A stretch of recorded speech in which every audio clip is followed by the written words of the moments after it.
Hello, Kathleen. Hello, how are you? I'm good, and you? I'm fine. Amazing.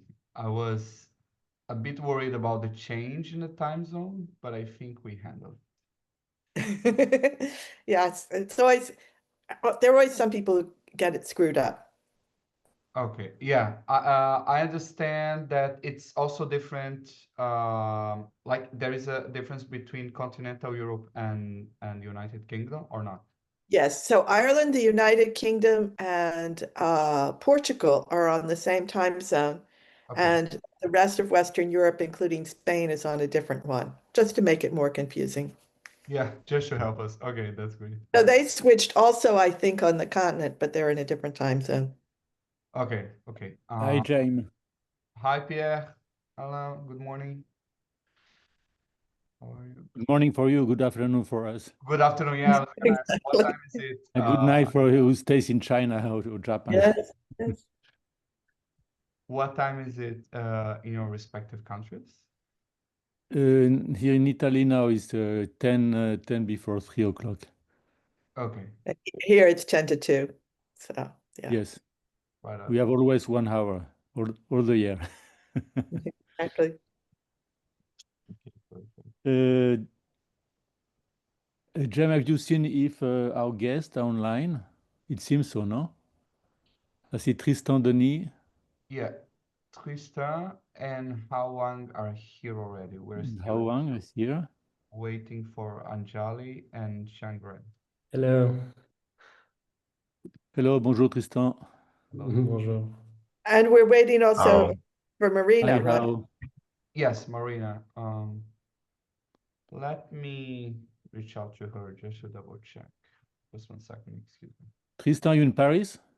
Yes, I'm in Paris. And Because how are you Marina in is, Tokyo? yeah. Sorry? How is in Tokyo? Oh, yes, in Tokyo. Okay.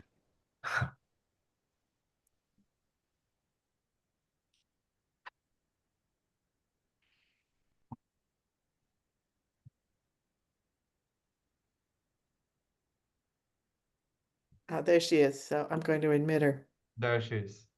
Okay, perfect. Hello, Marina. Hi. How are you? Hi, I'm good. How are you? I'm good. Would you like to, I just made you co-host. Do you want to share your screen just to test the Zoom? Yeah, just a second. Share. Yeah, let me just check. Okay. Yeah, so do you want me to share? Yes, please. Okay, hold on a second.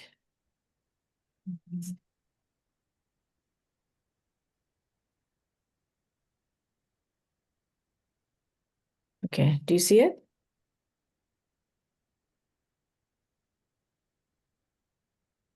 Do you see my screen? Yes. Okay, good. Okay, That's perfect. Thank you. okay, okay. The Well, videos are fine. Can you see the videos? yes, the videos are working. Okay, good. Wonderful. All right.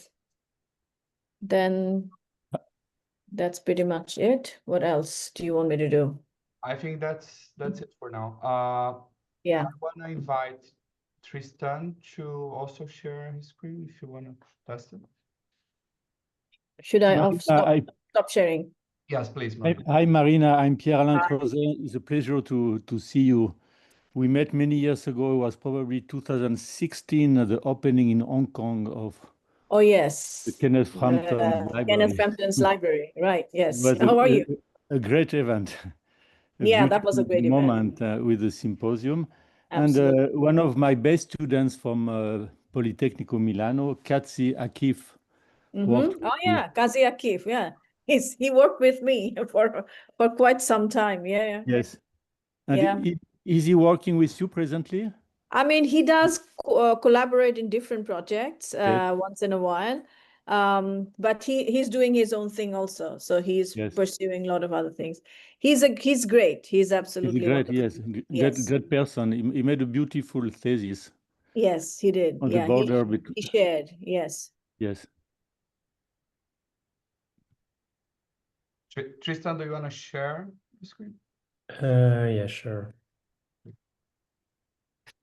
Let me. Oh, Anjali is here. Okay, good. Does it work? Yes. Yeah. Not full screen yet.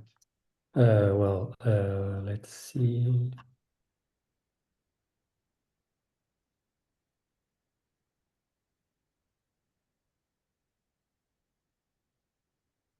Well, it's because I've shared only the window. So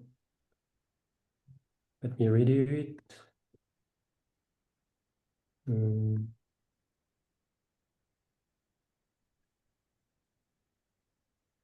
Is it better this way? Yeah, that's perfect. Thank you. Yeah. Okay, thanks. Okay, everybody's here. That's great. Can I invite Anjali? Hello. Hi. Hi. Do you want to share your screen just to test it? Yeah, sure.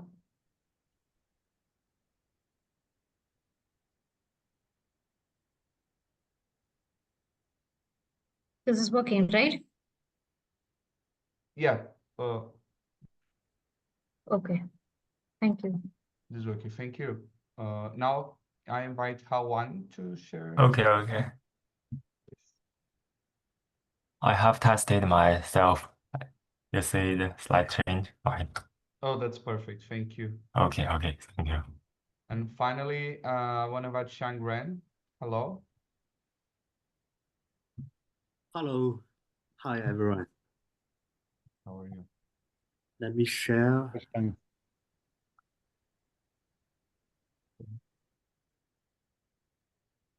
In the meantime, I want to introduce you to Pierre-Alain Croset. There's going to be your chair. Okay, good. I'm sorry, I thought it is the start of the keynote, but We're it is going a to start changing with, of the winter time. We are just testing the sharing screen in the Zoom. Okay, so am I right? The keynote not started yet. I don't want to miss No it. public in the room. No. Okay, perfect. The public Perfect. is waiting. Thank you. That's great. Thank you. So we are gonna. Jamie, I just want to let you know that once I finish my presentation, I'll have to take off if that's okay.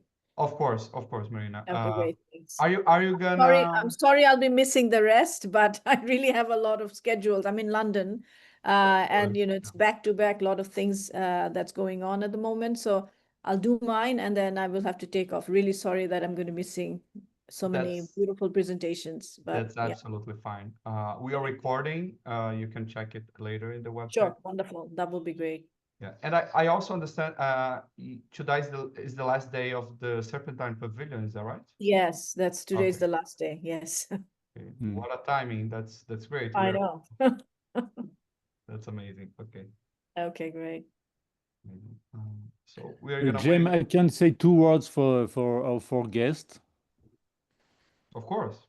That I wanted only to explain that I will introduce you with all the 4 bios, not reading a bio before you present. Okay. So that all together, as it was made yesterday, I think it's better. And after each presentation, I will do no comments immediately, so that we go from one to the other one. Because I found in reading the 4 presentations some very interesting conceptual connections. So that I will at the end I will try to do a comment and to try to associate some observations, even in form of questions. And after these, I will ask you all immediately to react, because it will be great. It will be possible even that you have a dialogue between you. And after, in the way that you explain yourself, what you can see in other presentation, or some common interest and questions. And clearly, after we open the discussion to the room, to the people as the previous days. Perfect. I also think it's more productive like that. Thank you, Pierre. So we are starting in 4 minutes, just so you know, people are coming. and then you can jump in.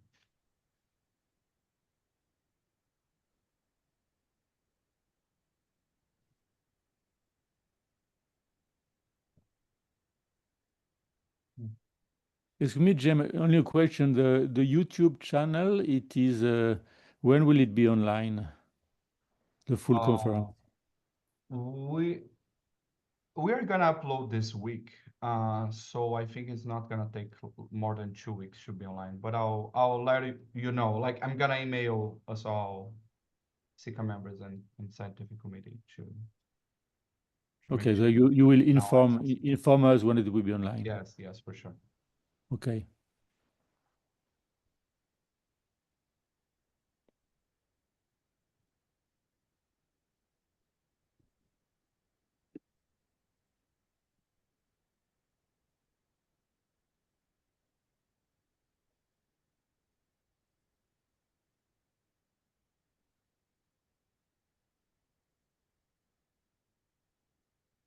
Okay, so one more thing.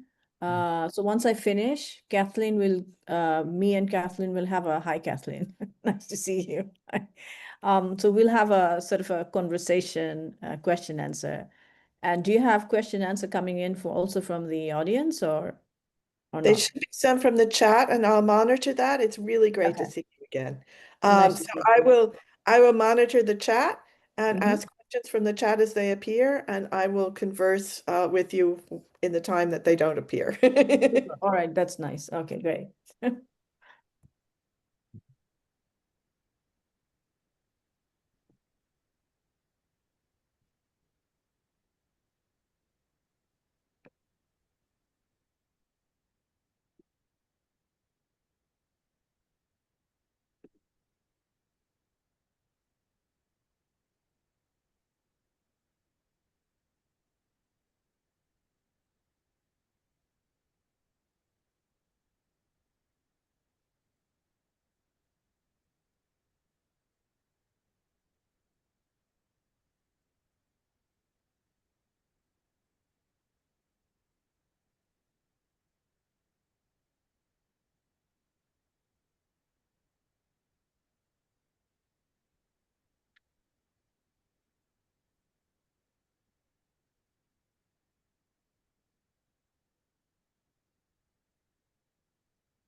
Okay.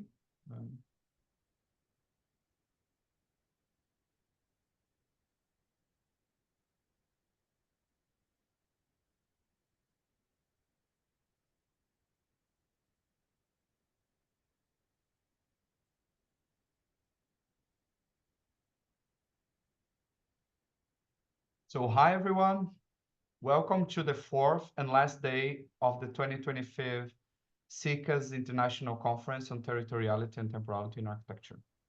Today's session title is Matter of Time and encompasses presentations that discuss time passing, weathering, museography, archaeology, nature, and tectonics. Before we start today's session, I would like to invite you once more to our next SICA conference, entitled Architectural Criticism, Resistance, and Commitment. It will be chaired by Ana Tostões in hybrid format, being held at Casa da Arquitetura in Matosinhos, in Portugal, and online via Zoom. To introduce today's keynote speaker, I invite Kathleen James-Chakraborty to the fore. Kathleen James-Chakraborty is Professor of Art History at University College Dublin, where she leads the European Research Council funded project, Expanded Agency, Woman, Race, and the Global Dissemination of Modern Architecture. Her most recent book, co-authored with Catherine Quensley and Brian Clark Green, is The Belgian Friendship Building, from the New York World's Fair to a Virginia HBCU, published this summer by the University of Virginia Press. Kathleen?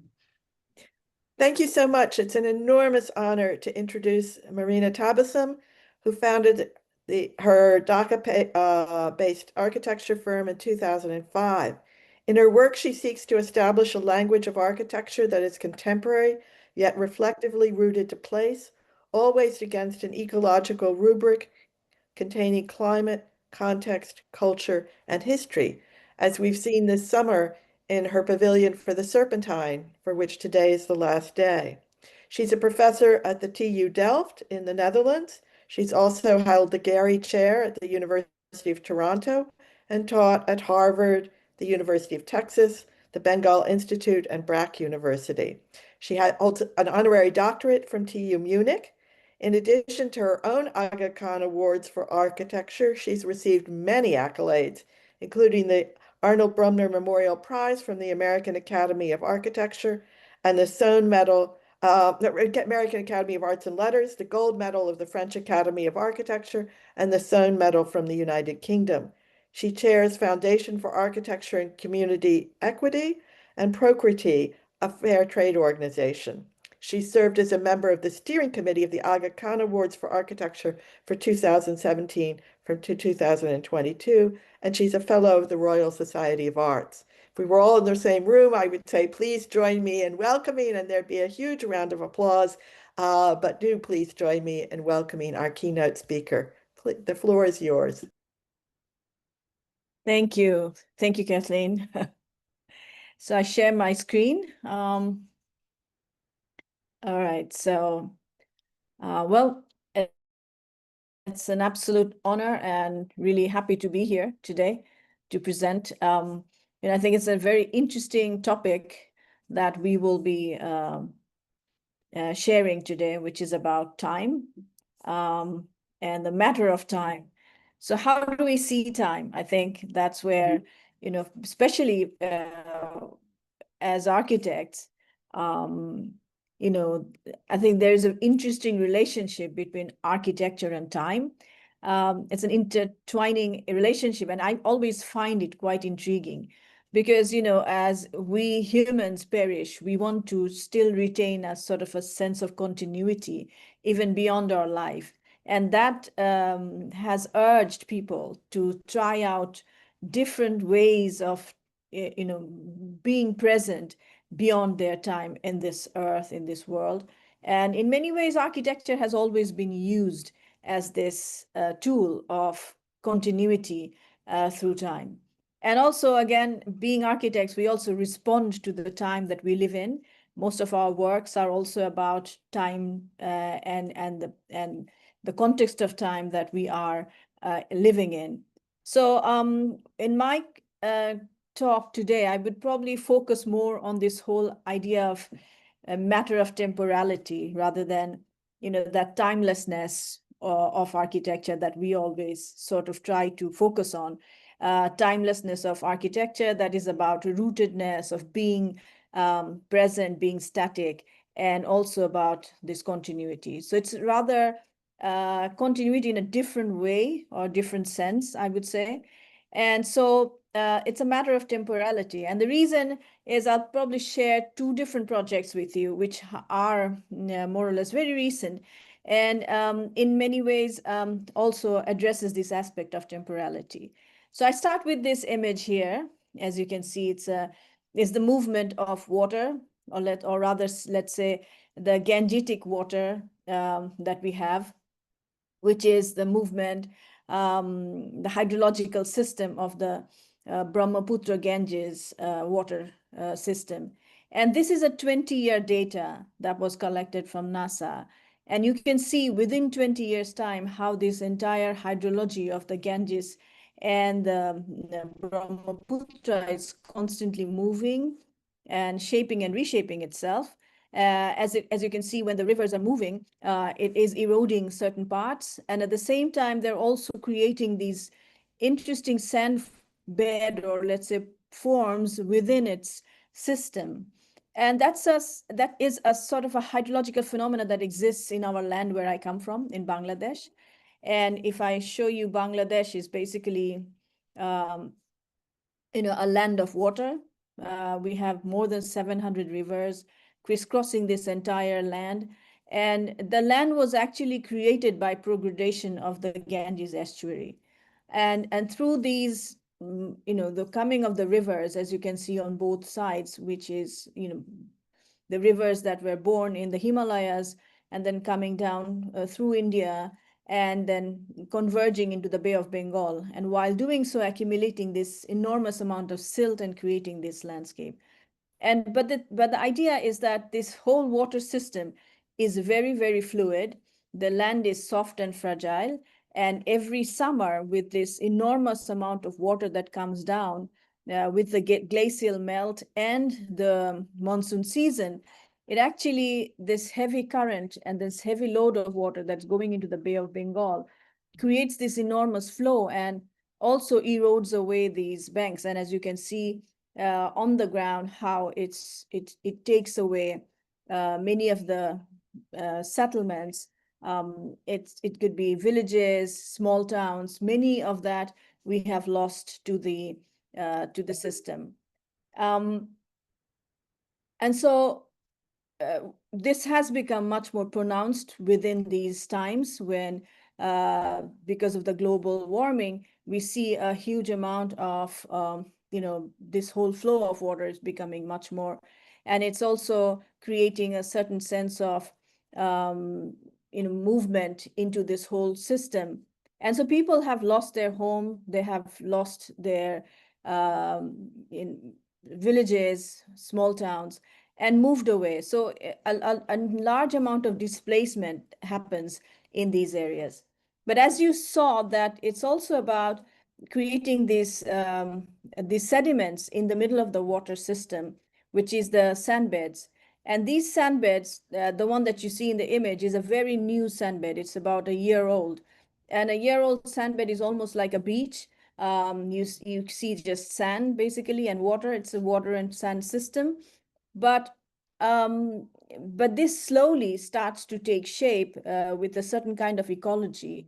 And the reason why I'm showing you this is because, this temporality of land and water, this whole system of movement, which is also about time, but at the same time, it also creates this whole notion of being, in a space which creates this ecology. And so in the first years of the formation of these sandbeds, which is you just see the sand, and then slowly over time, there are different kind of flora, fauna, and all different kinds of insects and fish and animals starts to create this habitat. And by the fourth year of its existence, you see that humans starts to come in. So before 4 years, you don't see people coming into this landscape. But it's quite often, it's after the fourth year when the land becomes a bit more stable in the middle of the river. And in our own language, we call it chores. So when people come and start to occupy. And between the fourth year and the 8th year, this is the time when all these displaced population who are living in these sandbeds find a space where they can actually cultivate the land, grow crops, and make a livelihood, and also living in these spaces. They don't have land rights, but at the same time, this is a time that they find that they can actually occupy these spaces. And that gives them a certain way of living in these space. And as you've seen that these rivers are constantly moving and shaping and reshaping their courses, one kind of architecture form, or let's say vernacular architecture form that you see in these land are also these houses, which are made out of wooden structure. So it's a wooden system, and then we have facades made out of corrugated sheet, and they are flat pack system that one can take down and move it before the river starts to take away the land. So people have been moving from one location to another location with their houses, with the entire village, in fact, recreating the whole neighborhood, recreating the whole bazaars and schools and everything that's needed in a village. So basically, the entire village slowly moves from one place to another. And I think that's a very interesting way of living, in the sense that, you know, this whole temporality of being in a place, or a creation of a settlement, is also about movement. And so that movement is already embedded in these areas where land and water is moving. So you'll see that, you know, there are bazaars or marketplaces where you can actually buy these houses. And these are flat pack housing systems, which is, you know, people generally buy, and then you can take them anywhere and place them anywhere you like. We did some research on these whole vernacular housing system, which is a mobile modular way of building. And the research that we did was also about the inheritance and how people, especially the next generations, inherit these sandbeds. And it's a very interesting system. I will not go into that today, but I just wanted to showcase these houses, which we actually bought from the local market, and we actually shipped them to Sharjah in the triennial where we showcased our research. So these houses were taken there, and they're beautiful forms, but at the same time, these houses are quite expensive, in the sense that for the people who are living in these shores, in the sandbeds, who are displaced population, cannot afford to have these houses. They cost between, let's say, 2,000 to 6,000 or 8,000 US dollars. And for them, it is quite an expensive system. So this is what you see, how they live actually, because since there is no land right, they quite often just collect whatever material they can find in that location, and then start to build with that. And so it could be grass, it could be just a few bamboo and maybe corrugated sheet. And that's how they have created their life and living in these landscape. And so when COVID hit in 2020, we didn't have much work in the office.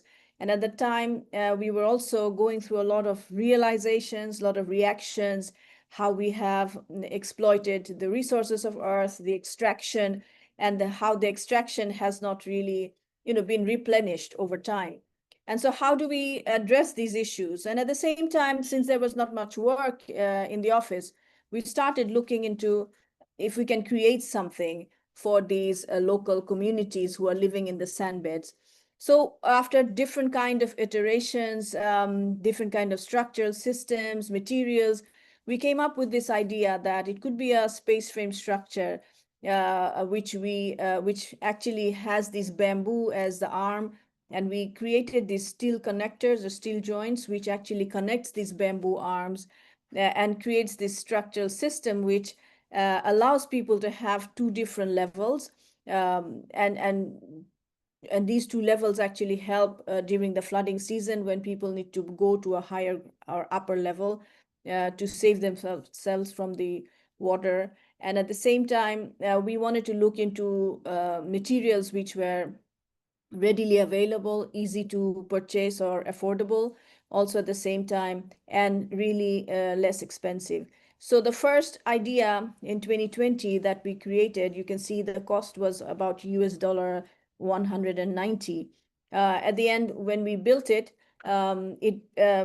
it came to something around 250 US dollars. So these are some of the iterations that we did at that time. where we were thinking that it can create a community, people can live together, and if they need to move, they can also move with the housing system. So it's a flat pack system that can be taken down, moved from one location to another. It's also a modular system. And if flooding happens, so people, they can also move to the upper floor and they can save themselves. So in 2020, this is the first house that we actually built somewhere in Dhaka, and two of the architects from the office actually built it. And we saw that it actually works in terms of structural system and everything. We didn't have an engineer we worked with, we just thought of something. And then slowly over time, this very structure slowly started to become started to evolve in a much better way so that people can actually live in it. So this is the first house. And then later on, we decided to take this whole system and take it to an actual shore, which is in the lower Meghna River. And you can see the breadth of the river. It's almost like an ocean, and the sandbed that you can see.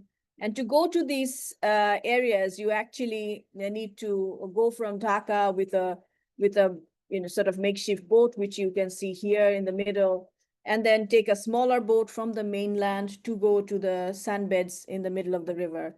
So these are the sandbeds. And as you can see, these are already quite populated. These are more than four years old. And people are already living here. They also grow different kind of crops. And there's so many things that one can grow in these sandbeds. You can see banana trees. There are onions and potatoes, chilies, garlics, there's corn, there's wheat, there's so many other things that can be grown in these areas. So it actually provides people a place to live and also a way of living and livelihood. So some of the houses that we built here, the 5 houses that we built with the local community, actually showcase that this is a viable solution in these areas. Mostly our architects went and we built toilets and also houses like single module, 2 module, just to try out. And then after this, we actually applied for a grant from the Swiss Development Corporation, and we got a grant. And to have that grant, we created this foundation, which we call the Foundation for Architecture and Community Equity. And the idea was that this is an intervention into the vernacular landscape of Bangladesh with a completely, not really an absolutely different kind of an architecture form, but a housing form that people are quite used to seeing in our landscape, which has a pitch roof and using local materials. So there's nothing difficult about the technology other than the structural system, which is much more sturdy and gives them 2 different levels. So with this grant, we actually built houses in different locations. And you can see in this Bangladesh map where all the different locations where we worked. And the way we work is also a few things. One is that we seek out locations where it's flood prone or the land has this movement in its whole originality, where people are constantly have to move because of the movement of the water. And it's also about the flooding system. So the image that you see here is also the brochure that we produced. And these are the brochure we actually take to the local communities. And we do a lot of community engagement through which we start to build. And so the community engagement is actually about mapping the villages where they live. We have these smaller models of the whole structural system, which we try to make with the community, women, men, also children. And then with them, we start to explore this whole idea of whether this is a system that they would like to try out. We also try to address this whole issue of working with the local community and the local government, so that the government is also included in the whole system. So the materials that we bring in to the sites are basically bamboo and the steel connectors and wood for the flooring. But otherwise, the facades and everything, we leave it to the local communities. And they actually build it themselves. So this is one thing that we try to assert, and we also try to make sure that people get the knowledge of building these houses, so that when we are not there and they need to move the house, they're able to do it by themselves. So you'll see that people have that knowledge of building it, the whole structural system, and then and it's basically, that's how it worked. So this is how you see a house, the corrugated sheet roof. And the facades on the lower level are whatever their choice of material is, they make it themselves. So it's a partnership. It's not a giveaway, but it's a partnership between a local community who also pitch in with their own fund, with their own ability, either through equity or through funding or material. And we also give them a certain amount of things which they are unable, especially the steel connectors, the bamboo, and the flooring and roofing system. So you see that there are different kinds of houses that were produced over the time. And the last houses we built were in 2022. And for the next few years, we've been monitoring these houses, how people are living in it, and also how the houses are reacting to the different kind of atmosphere. And so basically, this is, as you can see, grass being used as a material. This is the interior of the houses. Some people use it. These are the lower levels. So people use it as bed areas, and some use it for storages in the lower level. So the uses also constantly change. It keeps on changing with time. And this is the upper level where you can see that they use it for storages, but it is also a place where they sleep at night. So this is one of the project sites. You can see the river, and it's pretty much in the monsoon season.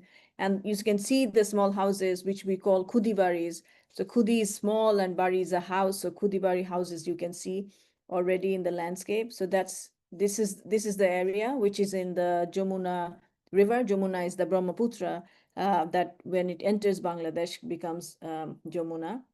And these images are quite interesting, where you can see these are the houses on the left side, which we built. And then later on, after 2-3 years, this has become slowly a settlement where people are adding on with different structures like kitchen. They're adding a cow shed and all that. And also the plants create a sort of a barrier and a sort of a space, which is also the courtyards and the places. So this is one of those areas where we have built. This is Chor Shildoho in Jamuna River. So I'll just, and here you can see all the people the homeowners who has a certificate. And the houses at the moment for us, with all the steel price and everything being up, now costs us about $450, including transportation, labor, and everything. So it's a sort of an affordable system that we have been able to create. And over these 2 years, we've seen them through different climatic aspects. And as you can see in this situation, this is flood. And during flooding season, what they do is they go to the upper floor. They leave the lower floor open so that water can pass through. But whatever the time that they need to be on the upper level, they have dry food. The entire family together moves to the upper floor, and they have been able to save themselves from the flooding. And this is also quite a unique image that shows that there were also thunderstorms, and the local houses, as you can see, sort of crumbled, but our kudibari, which is right there, were able to actually withstand the power of a thunderstorm in this landscape. So it seems to be a solution that really works. This one is our kudibari in Vitra campus. So Vitra acquired one of our kudibaris, so we created this. So it has sort of created an interesting impact around the world, which also helps us to generate funding. So when we give a house to Vitra, let's say we tell them that give us, you take one house, you let us build 10 more houses to the local communities in Bangladesh. So this is also a way of funding our project so that we can build more in the location because of the demand that it has created over time. And this is a beautiful triptych that was created by Orin Joy Shen. It actually talks about the whole story of how land movement, the temporality of land, and also the mobility of architecture, and how architecture can also be moving from one location to another instead of being apart. I don't know if we have time to see a video. Okay, so Do you hear the sound? No. No, we don't hear the sound, but we see the video. Yeah. Okay, the sound is not much actually. It's just Okay. music.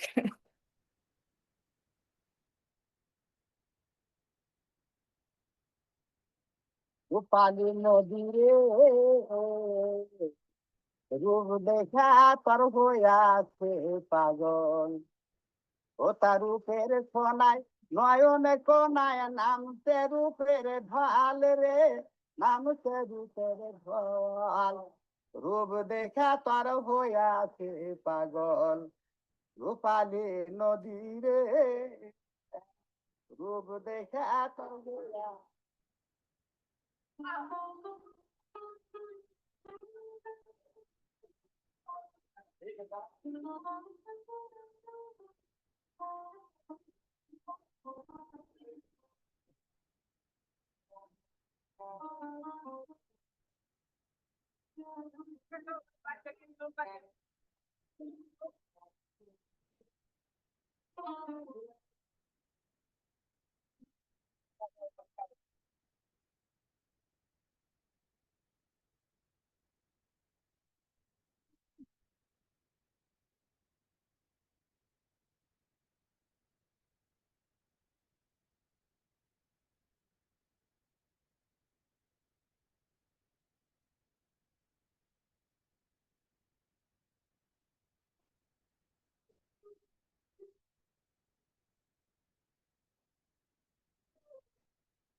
আজকে আবার অনেকে আসছে না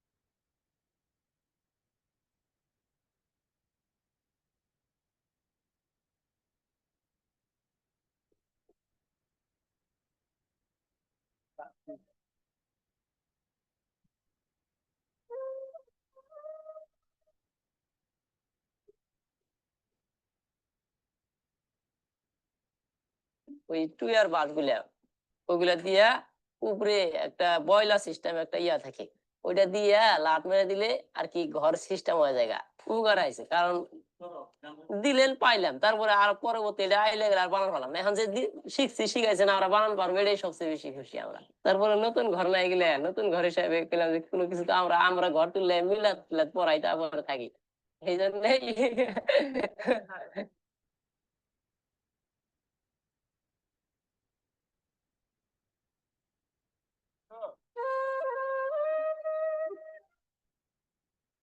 এর সব উৎসাহ বেশি হলে গেলে ঘর সুন্দর দেওয়া যাবে না সুন্দরের দিক দিয়ে এটাই সুবিধা হয়েছে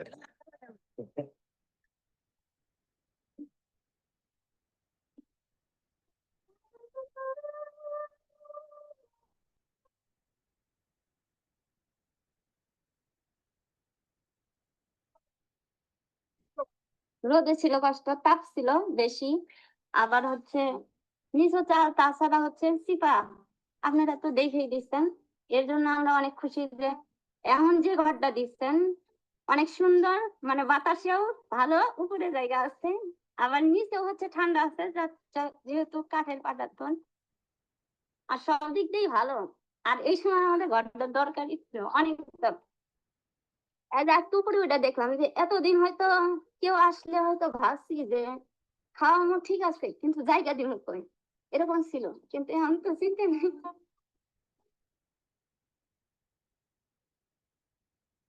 প্রথম দেখলাম প্রথম তো মনে করতাম ভালোই না আমি মনে ব্যবহার করি আর অনেক ভালো লাগে আর কি প্রথম তো মনে হচ্ছে একটু মনে করেন আগের এটা খাট বিছাইলে জায়গা হবে খাটটার বিছাই অনেক জায়গা থাকে আরো যে সময় বেড়া টেরা দিলাম ওই সময় মনে করেন উপরেও থাকার জায়গা আছে নিচেও থাকার জায়গা আছে 10-12 দিন বাঁশ কাটতে গেছি সবাই মিলে ঠাট্টা মস্করা করছি খাওয়া নিয়ে মনে করেন হাঁটাহাঁটি করছি এটাই ভালো লাগছে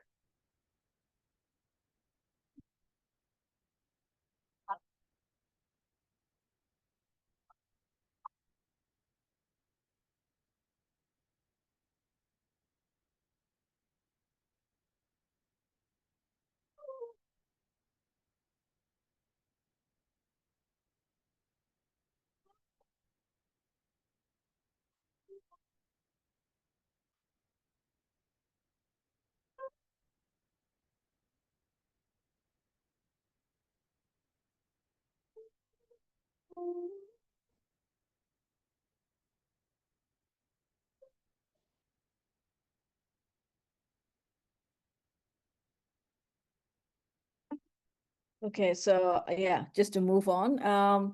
So the same architectural system that you see in the Kudibari, which is a modular system, we also tried that out in the refugee camp. As you know, Bangladesh hosts about 1 million refugees coming from the Myanmar, the Rakhine state of Myanmar. And they are known as the Rohingyas. Rohingyas are one of the most persecuted people in this earth. And so basically Bangladesh houses them and has been housing them from 2017 onwards. But before that also, we have had several exoduses of Rohingyas coming into Bangladesh in different times. And so if you see this land where they generally live is, it used to be a forest land, as you can see here in 2002. And then by 2021, it has turned into a settlement of 1 million people. And so the whole landscape had to be cleared to be able to make space for people to live. And it's one of the most densest places on earth, as you can see, with so many people living very, very in a tight space. And the refugees already have an enormous amount of trauma that they live with. But at the same time, there is this whole sense of hopelessness and in this indefinite way of living in a temporariness. And that's also, again, this whole issue of time and the matter of temporality. And this is actually the mapping of the entire refugee camp. And you can see every single little square or rectangle is a house or a settlement. So this is the entire mapping of one of these largest refugee camps, which is in the Kutupalong in Cox's Bazar region. One of our works that we started working with was about reforestation. And so we have these areas where we already still have the forest. So we tried to bring in the whole memory of the forest, especially the forest floor, and replanting it in the landscape. We worked with the refugees. We started with very natural system of bamboo nailing to be able to reduce the landslides, and also seed bombs that were thrown into different landscape areas so that it can start to generate a way of creating much more forestation in that area. So we did several projects in the refugee camps, nearly 8 different projects with the World Food Programme. And when we were doing this, one of the idea was to use this whole architectural system of bamboo and temporal structures, because every structure in the refugee camp has to be temporary. And the only material that's allowed in the refugee camp is bamboo. And you cannot build a big foundation, so it has to be shallow foundation on which you can build structures. And so we saw this opportunity of scaling up and create these spaces which were also helpful for the refugees. And we worked with local communities, both Bangladeshis and also Rohingyas. So one of the first buildings that we built was a house for us, ourselves, the entire team, because we needed to stay close to the refugee camp. And so we created or built a house, which is again a 3-module Kudibari. And this is the house that we built ourselves, which is 3 different modules closely connected together. The central one is an atrium, and the edges are basically 2 different levels where we were able to house ourselves. So we were living here, which is about 5 minutes walk from the refugee camps. And the team was living there and going to the camps and working with the refugees in a close community engagement process. It was also a co-design process. So you can see here we have used bamboo as a material. We tried it out. We also trained the local communities to be able to build with these structures. So that's our house. At one time, we even had 12 to 15 people living in this place. That's the team who worked.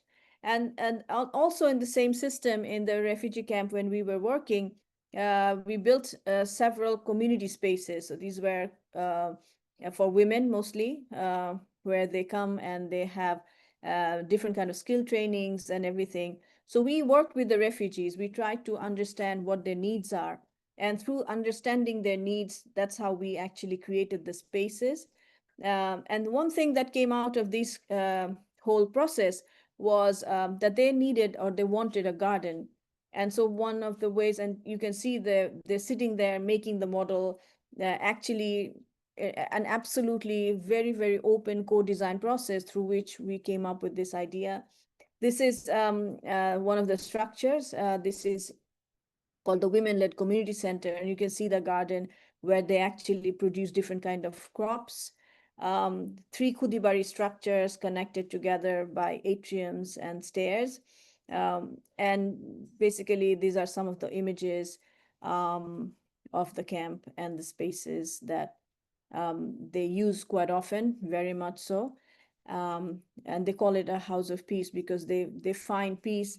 It's also a space where they can find comfort and refuge in a very, very dense neighborhood. We also built with the local Bangladeshi women, and the women are farmers themselves. So they have also built their own structures. These are also similar way of using bamboo and temporary structures, but a little bit more sturdy because they don't have that material restriction. So we could use brick flooring. And these are also aggregation centers where the women bring their fresh produce and they sell to the local community. So these are all women farmers having their livelihood in that area. I'll finish a very quick last image or last project, which is again the Temporality, which we worked in the Serpentine Pavilion. And today is the last day, so it's in a way to kind of giving a tribute to it. Our idea when we were asked to design this pavilion was actually to also look into this whole notion of temporality and time. And the pavilion is a temporary structure, as you know. And in our own landscape in Bangladesh, or even in the Indian subcontinent, you'll find these structures we call shamiana. And these shamianas are actually fabric-built structures, which you can see on the right-hand side. And these structures are basically made with bamboo and covered with beautiful, colorful cloth or fabric to cover a space to have larger gatherings. And this was actually, in a way, our starting point, where we decided that, the way we create these spaces with cloth, and you have this beautiful light coming through that, and you can see the larger gatherings. And we thought, can we sort of take that idea and bring it to London and create a space where you can actually have people coming together for different occasions, or even just to be there. And these shamianas goes back a long way, even into the history, where cloth has been used as a material or fabric.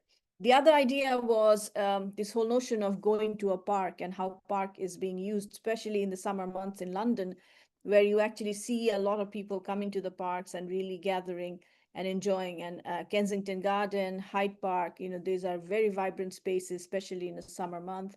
And so to take that idea also and to bring it into this space.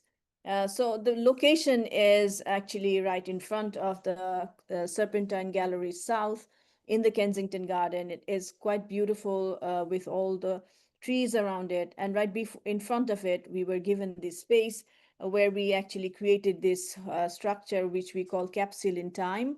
And for me, this idea of capsule in time is also, again, this whole notion of temporality, and how a space which is, or an architecture which is there for a very short or limited point of time, let's say 6 months, and within this time there's so many things that happens, and then it sort of goes away. The architecture is not there anymore, it vanishes, but the memories and of its being there remains with people. And so that's how we addressed it. We planted a tree in the middle in a way to commemorate this whole idea of a park and how you can bring in nature into architecture. And it actually aligns with the bell tower, sort of to contextualize the building.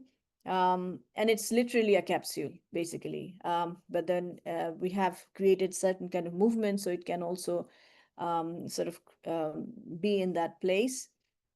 I'll just show some images. And one other important element for me was the light and the effect of light, and how light is an important element also in our practice. Whenever we want to create something, we also think about how we can bring in daylight into the spaces.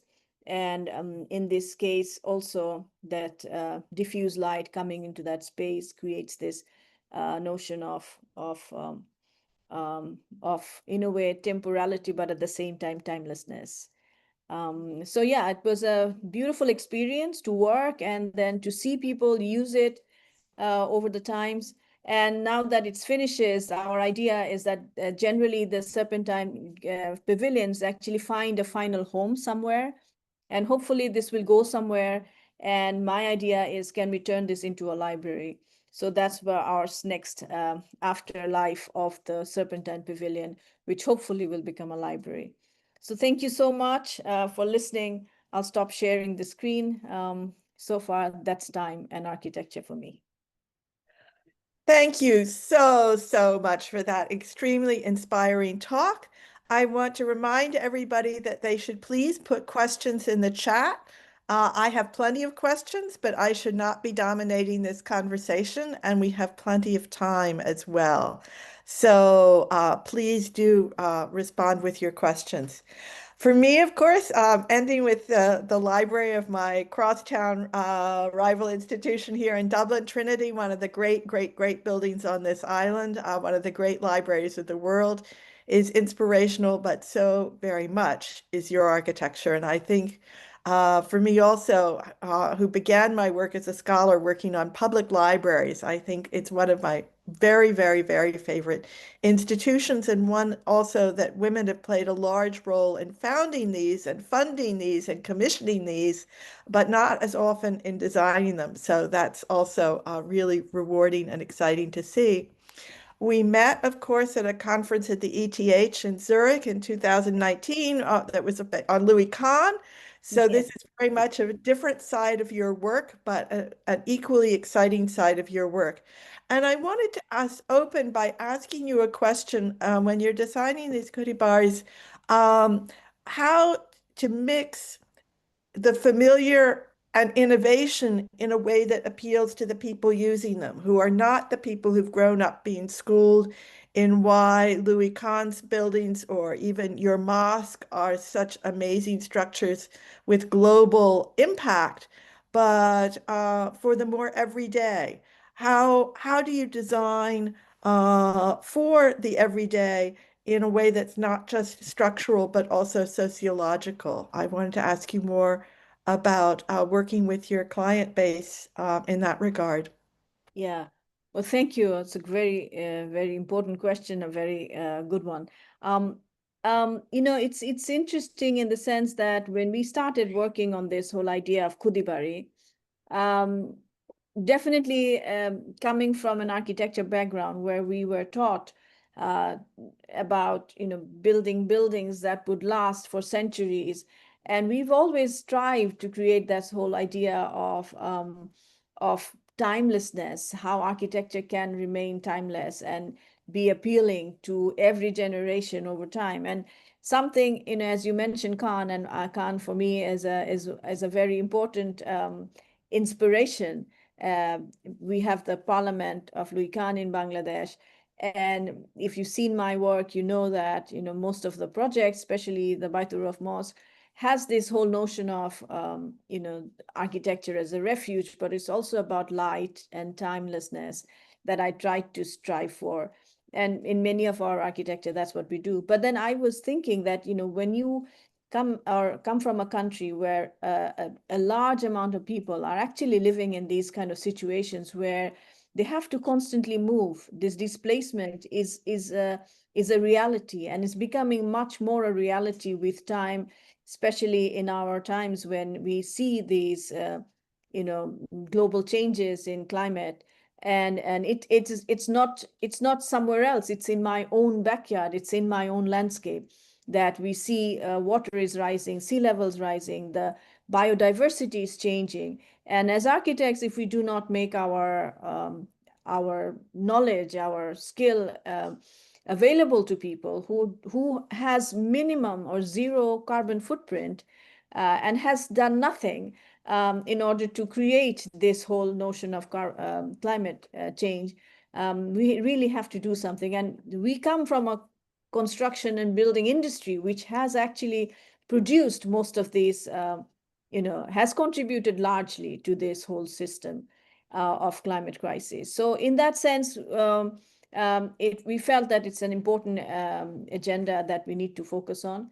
But at the same time, if you look into the vernacular system of architecture where people actually build, and quite often it's the values are very, very, to me, very inspiring in the sense that people actually build with whatever is available locally. They're not shipping materials in for the constant urge for newness. There's a certain kind of homogeneity in how they build. And then it's also about local craftsmanship and the knowledge that exists in the landscape. And it's also about responding to the local climate. And these are the things that we try to focus on, that how can you source locally, respond to the climatic aspects, and create a knowledge base that can slowly become a knowledge of the people. And so the only thing that we try to do is introduce this structural system, which is sturdy, which is able to withstand the lateral pressure of water and also wind, but at the same time, keep the architecture simple and looking so much like a regular house that people are already used to. So you're not adding another layer of different looking architecture. The architecture looks absolutely the same as people are used to. So that's how we try to work with it. And in terms of social aspect, which wasn't really a part of our thinking in the beginning, we were just trying to provide people a house which can be moved when you're moving, because you need to move. You don't have land rights. The land is moving. You have to move. And so at the same time, there is flooding. So we were trying to help people to avoid flood and also avoid leaving everything behind and to just move away. And what happened over the time, and we talked to lawyers, especially lawyers who work with gender violence and social justice and all that.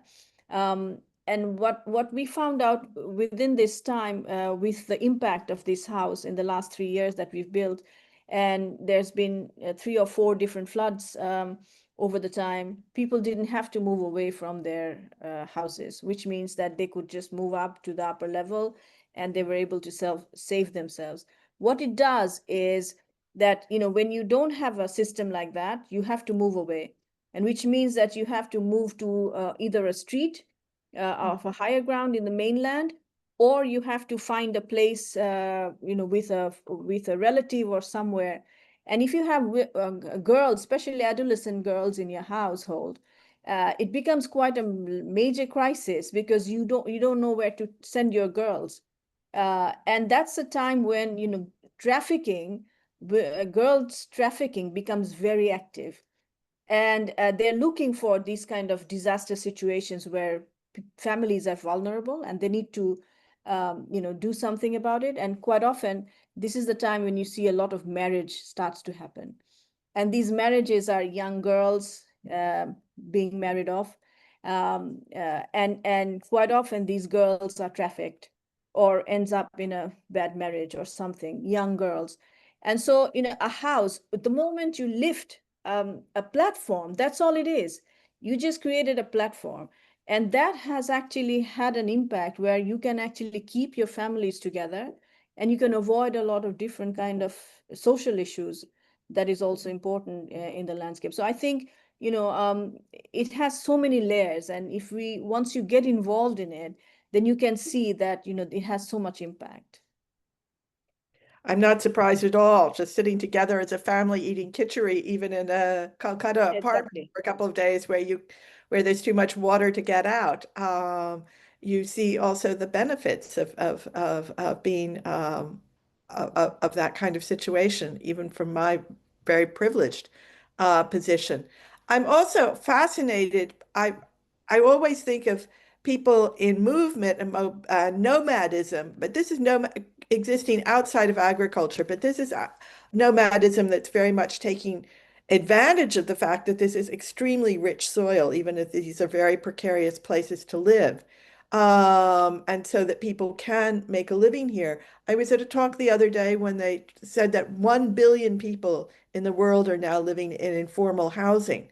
And so the scale of the challenge is enormous, but there's a very particular challenge here that you point out around the difference between being a refugee and being an agricultural nomad. You talked a little bit about the difference in what you're allowed to provide, but can you talk a little bit more about how these situations, which have a fairly similar solution, are nonetheless different, and how working with those communities prods you or pulls you in different directions? The Yeah, you mean the Rohingya versus the people who yeah. are moving around on the sand on the Brahma. Right. Yeah, you know, the people who are living in the chars, or let's say in the sandbeds, you know, it's I wouldn't say it's a choice, it's also internal displacement. People who actually had land and had houses, but cannot afford to have a land anymore, because land was taken away by the river.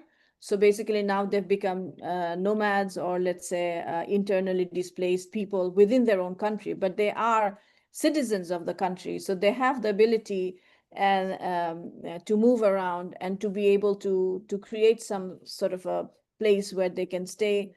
The other thing with the refugees is it's much more about, you know, leaving behind something which is home.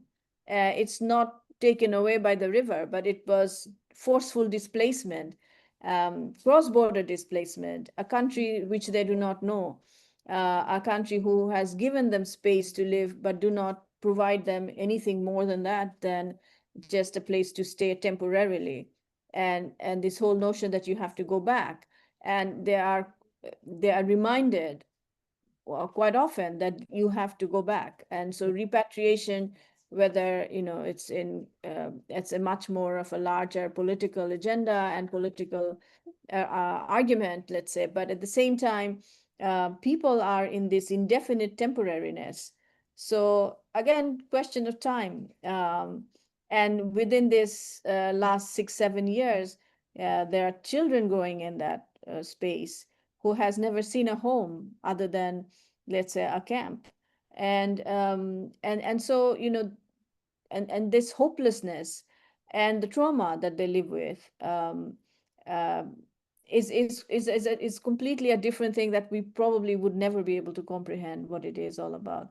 So the only way we can help is to create these safe spaces where women can actually come, and also young boys and girls.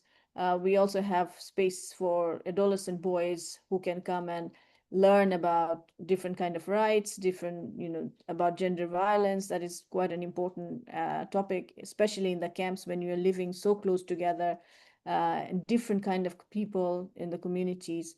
And so these spaces are also very important refuge for them. Thank you. Now, on a totally different topic here, we have a nice question from Trent Sexton, who says, "Wonderful lecture, thank you. Rudimentary question, and please ignore if this was mentioned and I missed it," but he didn't miss it. "What is the fabrication process for the steel connectors, particularly ensuring the tolerance for the various angles are met?" So a technical question here. Yeah. Well, you know, the bamboos we try to find bamboos, at least especially at a certain angle, which are more or less straight. And Bangladesh grows more than 35 different varieties of bamboos. And the bamboo that we use is a structural bamboo, which we call borak bamboo. It has a very thick wall, and quite often is quite straight, but even then, it's a natural material, so you can never make sure that it's an absolute straight as steel. And so when we make the steel joints, it's quite often 3.5 inches to 4 inches diameter, which holds the bamboo quite well. But at the same time, there is a certain gap between the two, so that there is a flexibility to be able to connect them together. And then once we do that, we seal it with rubber or with something, so that water doesn't penetrate into that space between the steel connector and the bamboo. And then we have nuts and bolts to screw them tight together. The idea is that they can then take it out and move it when they need to move it. So it's easier that way. And we've seen several houses being moved and relocated because the river is moving. So they have moved the houses from one location to another location. And it was done by themselves entirely locally without our presence. So we saw that it's possible to do also. Thank you. I have two, we're running low on time, but I have two questions I'm going to read out together and give you a chance to respond, and that will probably wrap things up. Nubras, it's really good to see you right next to me. Nubras is here. And I wanted to read off hers. Thanks for the amazing presentation. She said, right, so many dimensions of architecture. I'm just curious, was there a particular reason for choosing a tin roof? Would the straw roof you originally used for your own model house have been a better option? Tin, she writes, can be worrying too. Once it washes away, it may hurt people. Also, since I'm away from the context, where do people use the bathroom during flooding? Is there a temporary solution for toilets as well? That's the first. And then we have another one from Xiang. I hope I'm saying that properly.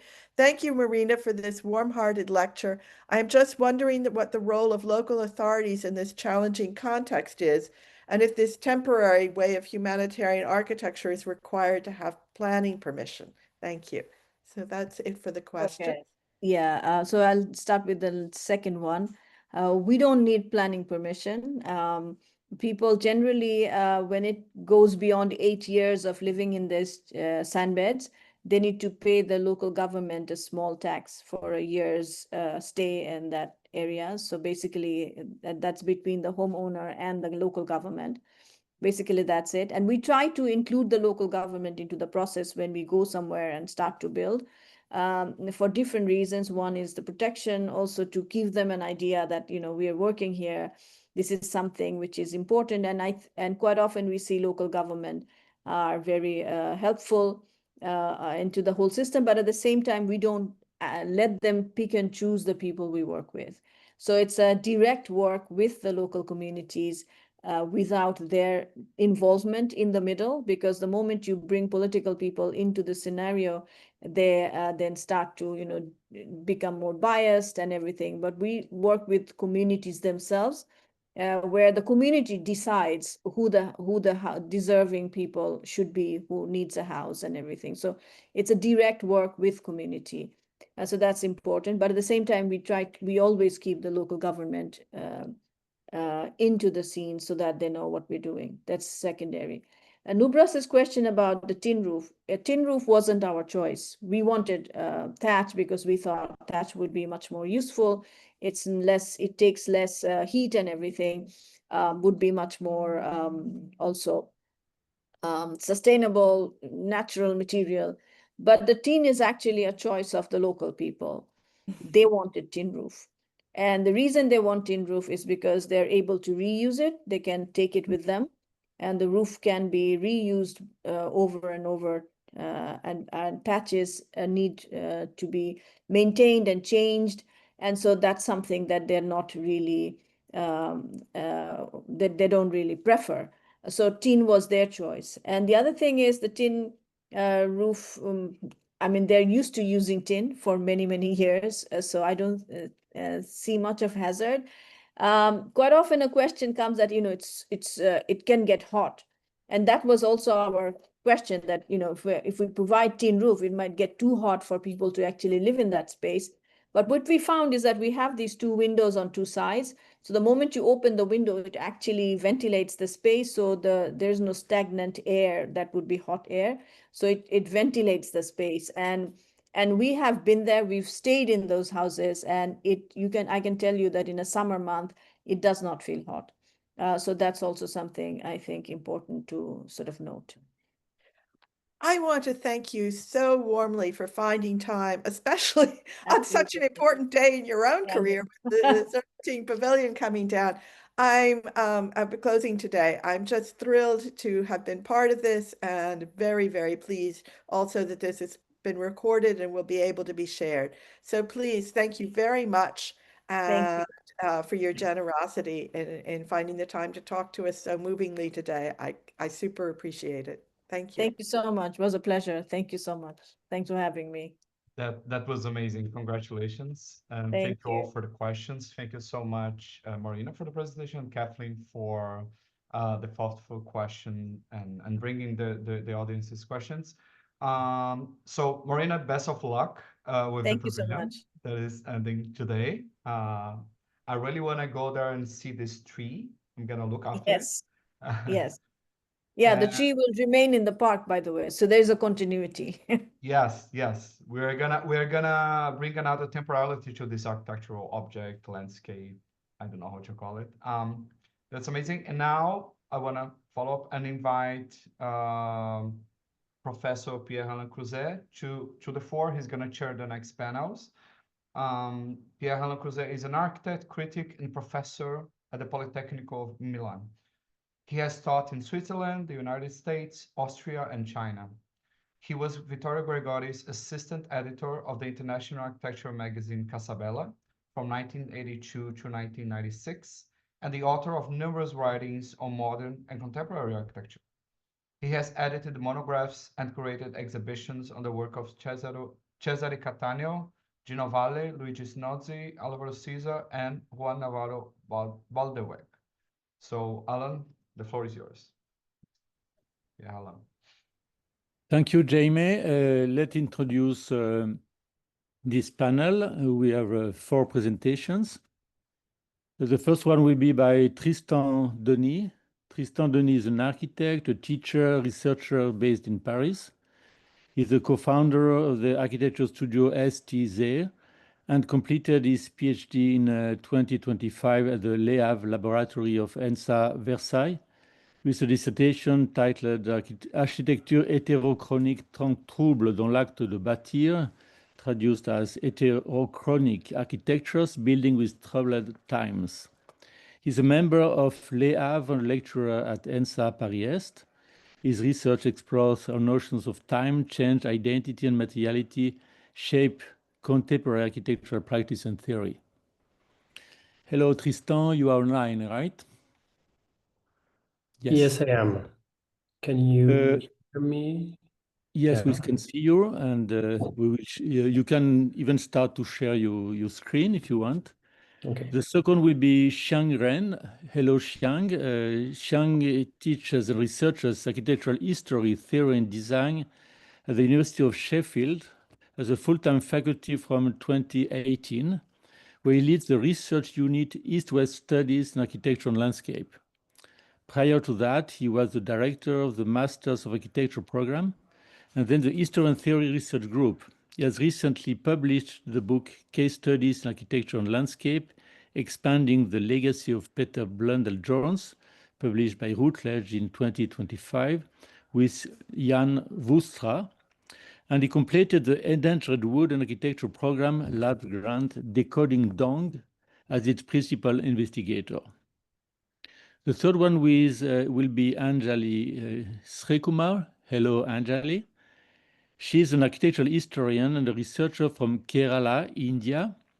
Influenced by a rich natural and cultural history, her research critiques the existing notions of development and examines the role of architecture through a multidisciplinary lens. She graduated from the College of Engineering in Trivandrum and completed a post-graduation from Sept University in Ahmedabad in architectural history and research. She was a recipient of the INTAC Research Scholarship 2020 cycle, where she explored the socio-economic dimensions of temple sacred groves in Kannur district. Recently, in December 2024, she collaborated with her friends for the Visual Arts project exhibited as part of the Serendipity Arts Festival. And the last presenter will be by Hao Wang. Hi, Hao. Hao is a PhD candidate at Politecnico di Milano and a visiting researcher at the Institute of Science Tokyo, formerly the Tokyo Institute of Technology. His research explores the intersections of architecture, infrastructure, and urban life. His recent studies focus on transportation hubs as a specific building type, ranging from architecturally refined single stations to urban hubs shaped by intricate public-private relationships. Well, we will have a the four presentation in continuity without discussion in the middle, so that we will have a final discussion, and I will try to evidentiate some connections between the different presentations and opening clearly the discussion to all the present. Thank you. Tristan, you can start. Thank you. Okay, thank you. Can you see my screen correctly? Yes. Okay, thanks. Well, good morning or good afternoon, everyone, depending on where you are today. Well, first of all, I would like to thank the organizers and Marina for her beautiful talk and for all the work behind this conference and for letting me present a fragment of my doctoral research I finished earlier this year, as Pierre-Alain told. So my paper, Accidents and Dependencies, basically looks at how architecture encounters contingency, That is how buildings are shaped by events they cannot control and how such ruptures might generate not only disorder, but meaning and also lead to a project. Well, obviously, architecture has long been tied to the promise of completion from the Renaissance onward, and particularly with Alberti, and we'll come to him shortly. The architect was expected to deliver another whole, protected from the uncertainties of time. And time in that model was something to be resisted and even defeated sometimes. But in practice, Excuse me, Tristan. Excuse me. I need only to interrupt because they fix on the title of the lecture. Did you move the slides? No, not yet. Okay. You will read the title for Okay. Okay, it's some fine. time, Okay. and then we move on. So, well, I was saying that in practice, of course, architecture is always exposed to the unpredictable, like delays, budget shifts, political terms, or simply weather. You know, for instance, when it rains too much, the building work can stop. And in a very special book, Jeremy Teal reminds us that architecture is, I quote, shaped more by external condition than by the internal processes of the architect. And I really think this exposure, though well known to practitioners, rarely becomes a subject of theory. It is mainly treated as a flow, not as a condition worth thinking with. And it's even truer if you look at the mediatized part of the production that keeps being sort of heroic, right? But in the contrary, what interests me here is how certain projects, rather than denying that exposure, make it visible. And I call this condition the architectural accident embedded in the project. The accident here is a rupture caused by forces outside design, like a funding crisis, a political change, or an infrastructural reallocation. And instead of viewing such events as failure, I see them as revealing architecture's dependencies on time, on context, on social and economic climates. So now the second slide. Well, as you may all know, Alberti famously warned architects to, I quote, ensure that nothing occurs amiss during the course of construction. And that phrase, nothing amiss, encapsulates the discipline's desire for control. Yet accidents keep happening, even to Alberti himself, with the notable example of the Tempiamale Testiano in Rimini. But across history, interruptions, collapses, and incompletions have punctuated building processes. In medieval and early modern times, construction was slow and adaptive, like Marvin Trachtenberg exposed in his fascinating history through what he calls building in time. Contingency in that model was the norm, and accidents were part of how buildings were made. Modernity obviously tried to change that. By separating design from construction, it created the illusion of control. Contingency became legible only when something broke the line, when a project was suddenly halted or transformed by events outside of it. But I think it's important to distinguish error from accident. An error has somehow an author. Someone, for instance, miscalculated, a drawing was wrong, and so on. And that's pretty much why architects obsess over precision, But as Francesca Hughes has pointed out, this obsession with control often produces its own disappointments. Because basically, the tighter the control, the sharper the sense of failure when reality diverges. The accident, on the other hand, has no author. It happens from outside, yet it acts within the building's material life, redirecting it in unforeseen ways, like this Soviet stadium halted at the fall of USSR. And as Paul Virilio once wrote, every technology invents its own accident, and I think architecture is no exception. We could also look at Virilio's world through the lens of architecture and wonder how the architectural accident could be exposed or exhibited. Which leads me to the case that grounds this reflection, the Museo del Clima, or Climate Museum, by Catalan architect Toni Gironès. The project was conceived in 2008 after a competition. It was meant to be a museum about climate and environmental sciences.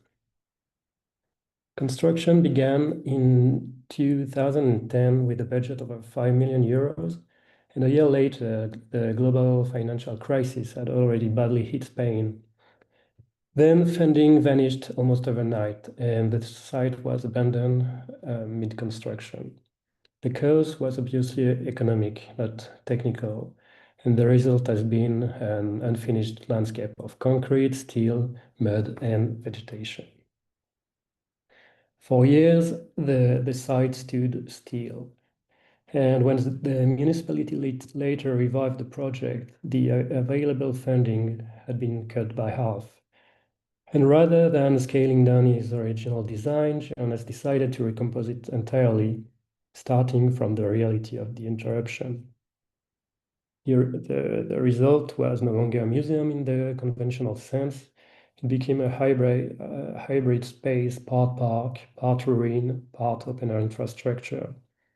And Gironès kept the material evidence of the accident visible, like the rusting rebar, unfinished columns, exposed pipes, and so on.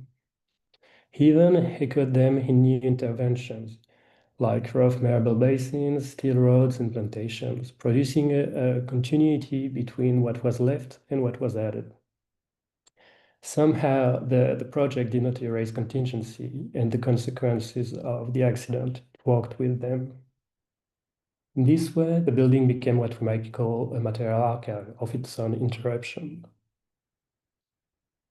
And the accident was translated into form. And concrete scars, weathering, and provisional joints act as what the semiotician Charles Peirce would call indices, signs physically connected to the events that caused them. They point back to something absent, the collapse of funding, the halt of work, without fully revealing it. And for a time, the site hosted concerts and public gatherings of all sorts. Well, I don't have images here, but you could find pictures online showing the programming.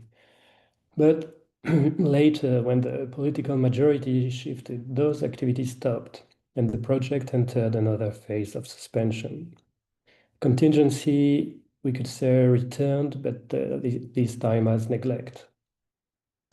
And the building's temporality became cyclical, oscillating between use and disuse, between care and uncare. And eventually, it's never quite finished, but neither fully abandoned. What is also very peculiar here is the role of the visitor.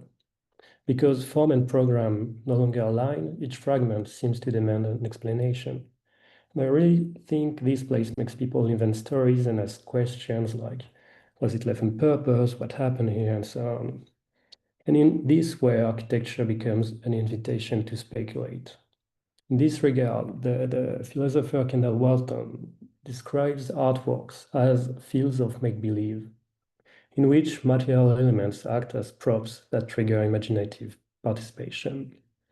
At the Museo del Clima, all the material displayed play that role. They invite each visitor to construct a plausible story, to fill in the missive narrative. Meaning here is co-produced by the building and its interpreters. And I think this process echoes what Paul Ricoeur calls narrative identity, which is more or less the way a character's identity through time, change, and events is formed through the telling of its story. Basically, the story makes the coherence. And this building's identity is not fixed by design. It is sustained by these repeated acts of interpretation. Its temporality is therefore troubled, stretched between past intentions, moment of rupture, and uncertain future. Materially, everything remains visible: oxidation patterns, invasive plants, graffitis, and so on. That way, the site continues to register time as an active force. And rather than resisting decay, it allows transformation to become part of its form. And in a very real sense, it is an architecture that acknowledges the accidents as inherent to construction itself. So you could ask, what does this tell us about architecture more broadly? And I would say that incompletion doesn't necessarily mean failure. It can be a method, a way to work with dependency rather than against it. And by integrating the traces of interruption, architecture opens itself to speculation, to collective narration, and to the possibility of future change. But of course, as shown with this case, such openness comes with fragility. Even the most intelligent response to contingency can't escape the political or economic dependence. And for instance, when the city withdrew programming, the museum future again became uncertain. That uncertainty is precisely what keeps it alive as a record of architecture's ongoing entanglement with external time. And to conclude, I could say that the Museo del Clima demonstrates that architecture's accidents are not merely moments of loss, they are also moments of revelation. They expose the field's dependencies of money on institutions and temporal flows, and turn everything into spatial and narrative material. But they also expose specific materialities that are generally supposed to be hidden or bounded to building processes. And in the end, we could think of designing with contingency as a way of accepting that architecture's strength may lie not in control, but in its capacity to absorb what happens to it, and to build quite literally with time rather than against it. Well, thank you very much for your attention. Thank you very much, Tristan, for this very interesting lecture on this extremely particular case study of an infinite building which becomes an hybrid place. And we will come back at the end of the other presentations. Now we have the presentation by Xiang. Xiang, you can share your screen. Yes, sure. Thank you very much, Pierre-Alain. I hope you find my slides already. Okay, good. Can you see my slides? No. Oh, apologize. Let me do it again.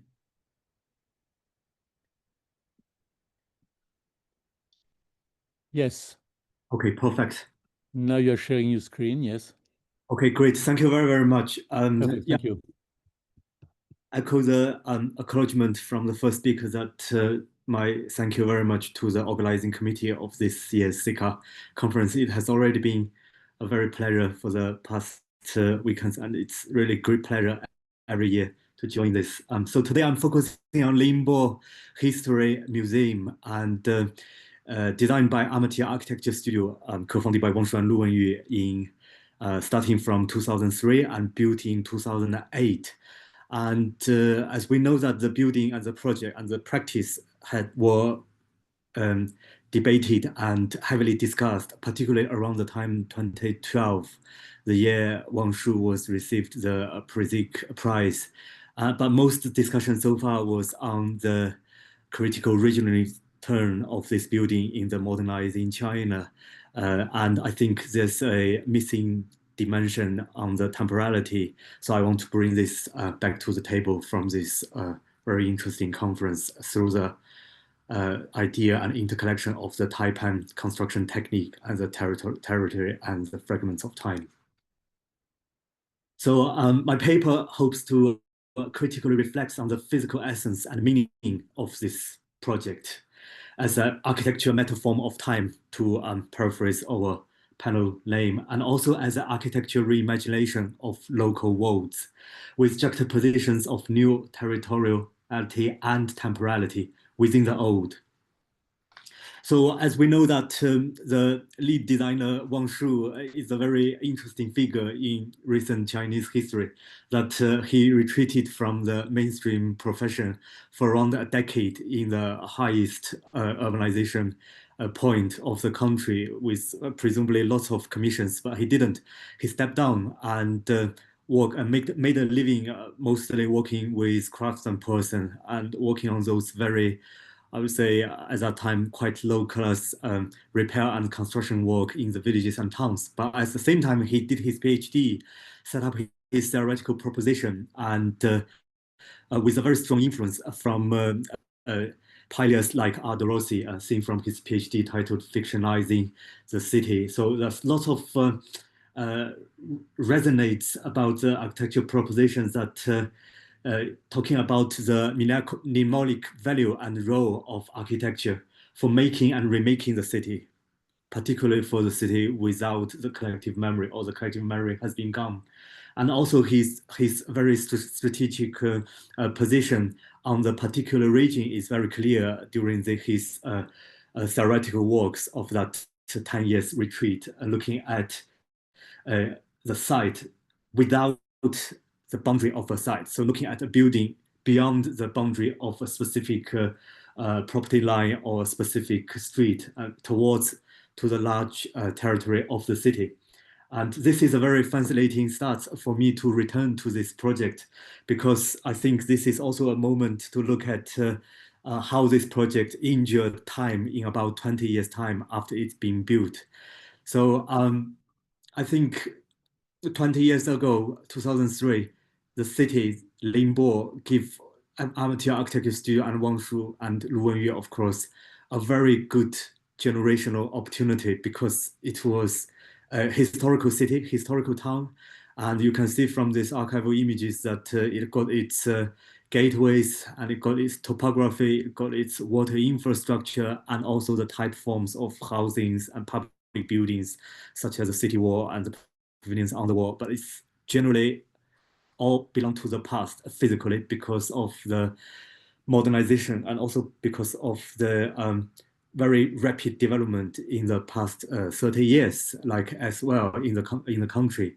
And I think this start of a ancient town in the southern Yangtze area of China gave Wang Shu and amateur architecture a very, very strong start to make a building and to question the role of public building, in particular the role of museum in reclaiming the lost memories of a city at this scale. So you can see that the specific site of the museum located in a, well, this is a newly developed district at the edge of the old city, and taking advantage of a combination of two museums. So they give amateur architecture studio this site to develop a history museum, but you can see that strong axis which is dominating in this new central CBD area. They want to make a central huge park in this area with the parliamentary building sitting in the middle, as always, as a record of power, as a manifestation of the power. So here it is, the site is not very big, but for a museum hosting centuries of the history of the city, of the town, and even of the territory, I think it gives a very interesting reflection to see how amateur architecture studio articulates in that particular temporal and cultural and political context in the early 2000s. So I wouldn't go into much about the in terms of the building layout or spatial organization, also the language and the form, because it has, as I said, it had been discussed heavily in the early 2010s. But I'm focusing on its tectonic, that particular type and construction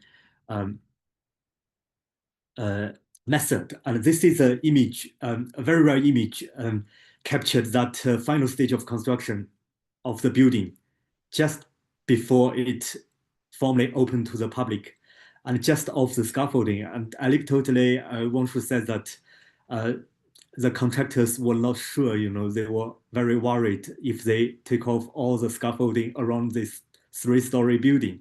It's a big building, about 24 meters high, and they were not sure whether they would be in trouble or not, because they seemed like to showcase the oldest part of the site, the oldest part of the territory in the newest part of the district of the city.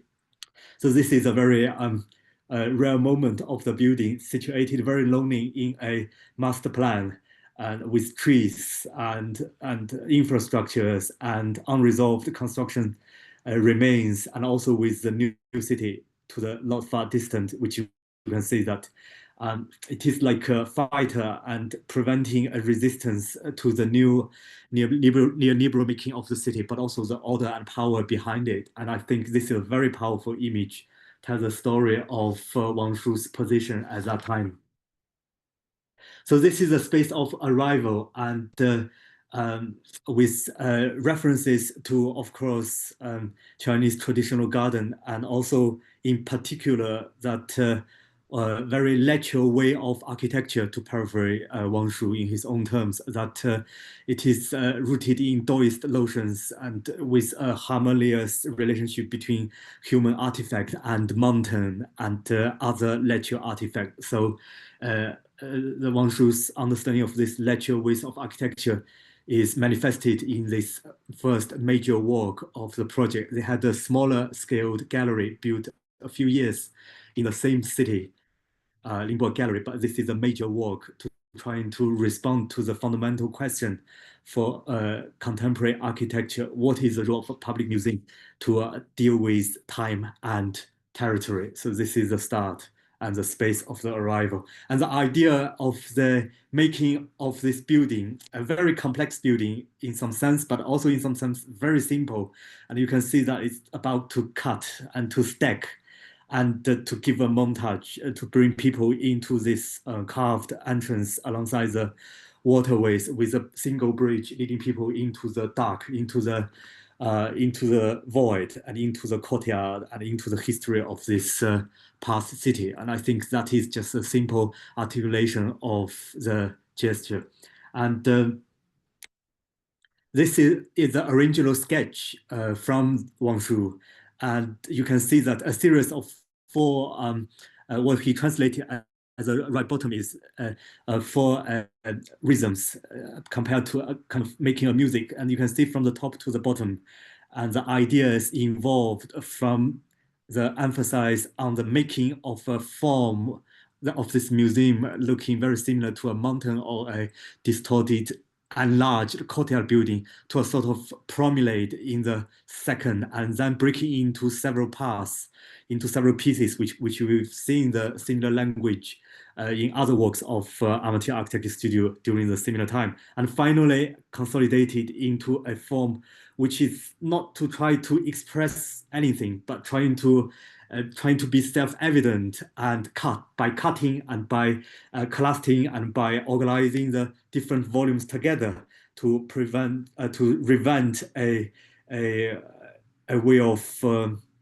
of space and a spatiality, if we can say that.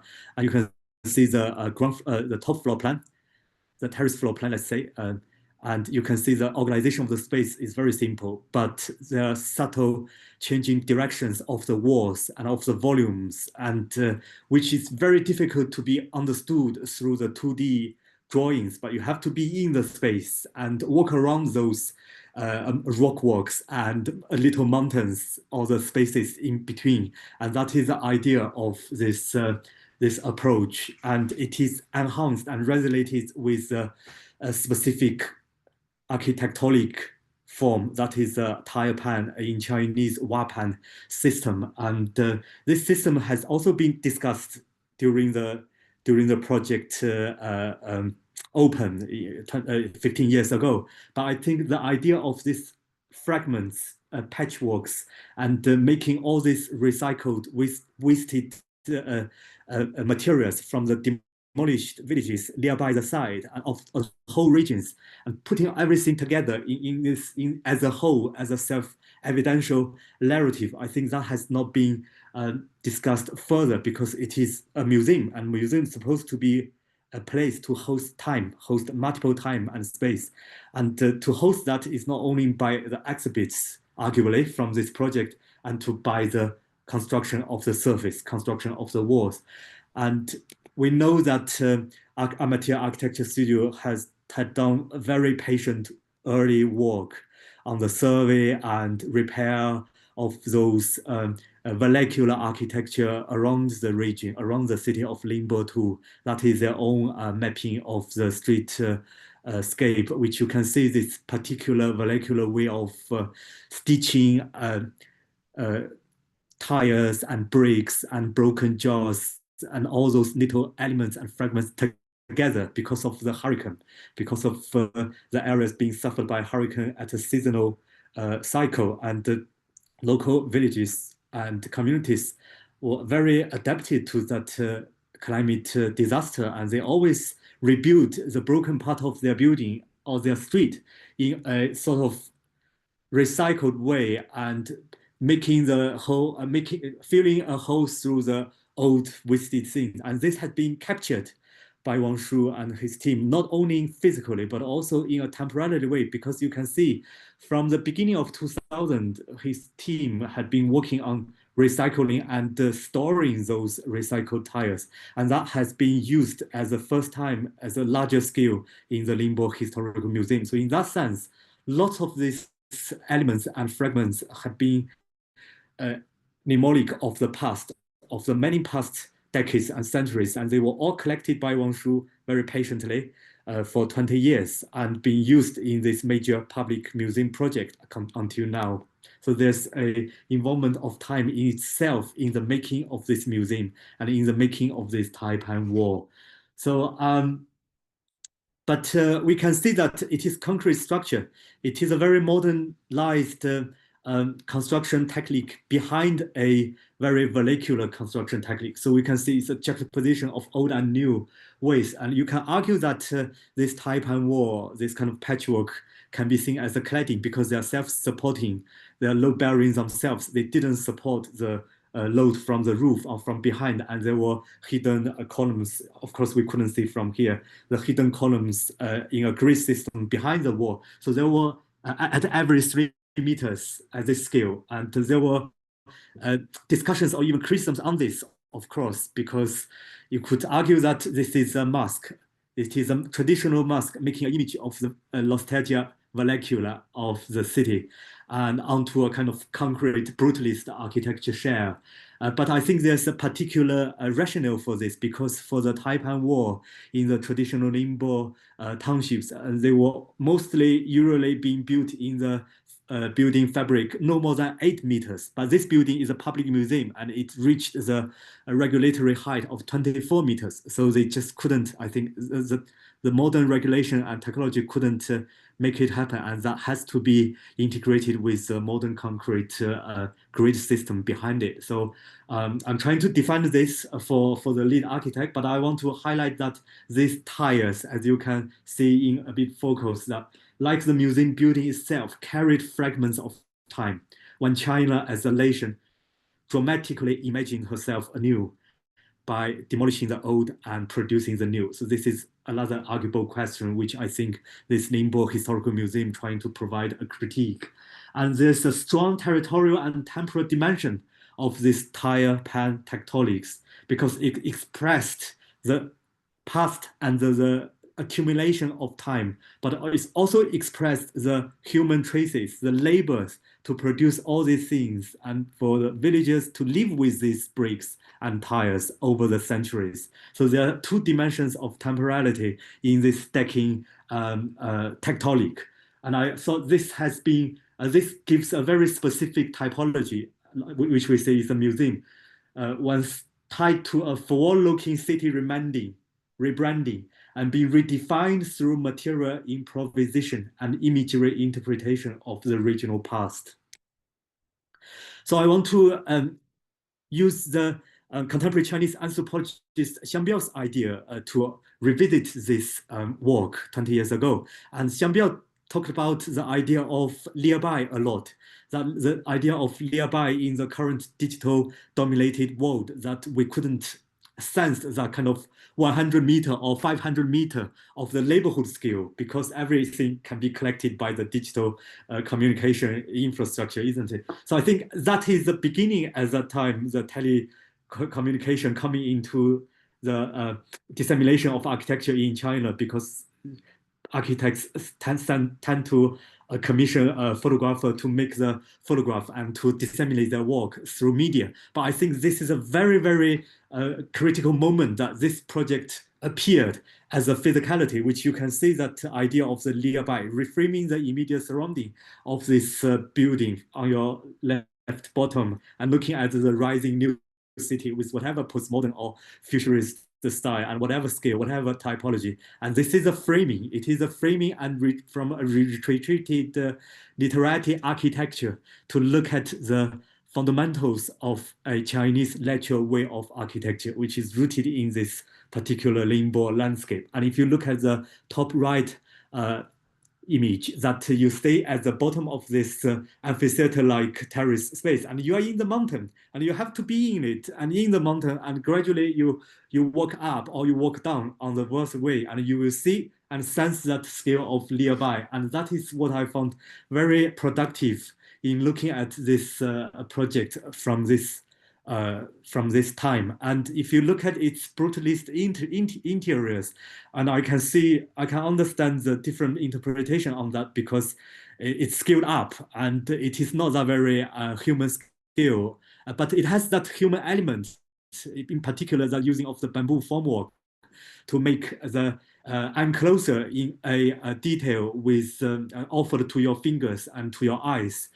So it is a dilemma. It's not perfect. It is a mega project, and it also wanted to host the traditional scale of Chinese garden on your right top image. But I think it is always trying to strike that balance between the modernity and tradition, and between the idea of the time belong to the past and the temporality belong to the present. In this case, is 2008, and the temporality going forward until now, which I believe, I'm very sure, MTR Architecture Studio's ambition is not to design a public building only to recall to its past. It ended in 2008, but definitely to looking forward in the immediate future.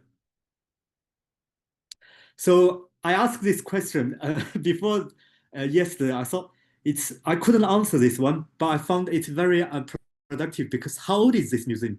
Every jars, every broken tires, every bricks, they all had their lifespan already for some decades or even some centuries.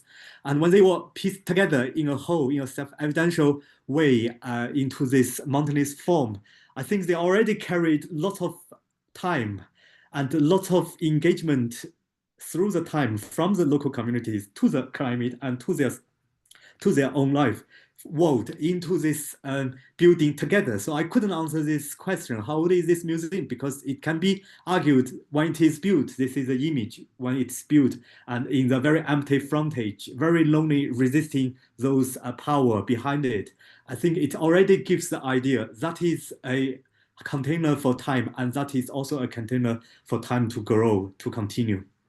And this is the last image, which I want to show that it is a fragment of time, but there's a power in this fragmentary representation.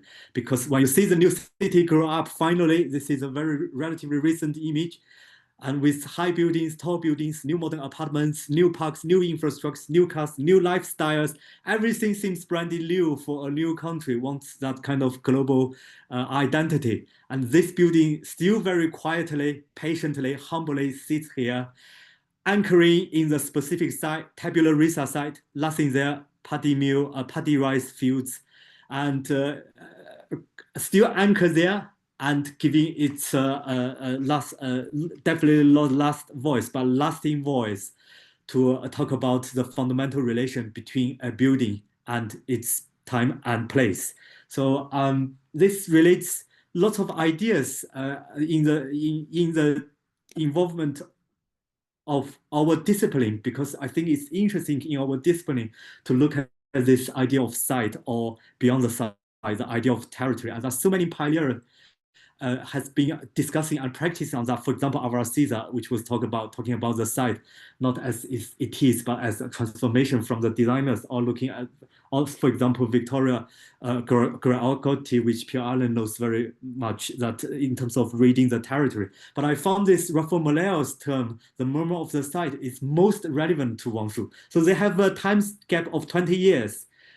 So Wang Shu started the project about 20 years after Raphael Moleo's conference and publication on the site, not only as a symbol frame, but also to provide clues, provide direction for the process of the building. It's beautifully interpret what happened 20 years in Ningbo for amateur architecture studio. So it's not only a strategic direction for the building, but for the process of building, because Ningbo Historical Museum is a process of that type and tectonic. And this is something I found very powerful and very interesting, because I think it talks about the architecture's timelessness and also its potential to cross the boundary. Whatever it comes from and whenever it is being produced, it has some interesting quality, which is it's powerful, and which I hope to present this to you all. Thank you very much. Thank you, Xiang, for this inspiring lecture on Wang Shu's museum, and we will come back to many questions you introduced, a question of time and memory, and even the fact that this museum is not only related with urban history, but with a wider history of its territory. Thank you very much. We move now to the next presentation. Anjali, you can share your screen, please. Yes. It's fine. Hi. Yeah. Thank you. Good morning, all. So it gives me great pleasure to present this paper here, Sympoiesis and its Temporal Boundaries, through the case of Laurie Baker Center. After a steep upward climb, you land in front of the gate of Laurie Baker Center, also known as LBC. Here, Gulmohar paved pathway welcomes you leading down. The large trees create a canopy above your head, blocking all the harsh sun rays, yet creating a play of light on the path beneath. The sound of cricket intensifies at times, and you hear whooshing sounds from above. Situated in an undulating terrain, it is the meandering path that leads you, and occasionally you catch a glimpse of the building situated on the landscape, engulfed by trees. You see butterflies and dragonflies here and there. Here, the architecture makes space for nature to thrive and grow, creating a symbiotic living. In this campus, humans are merely one among all the inheritors of the earth.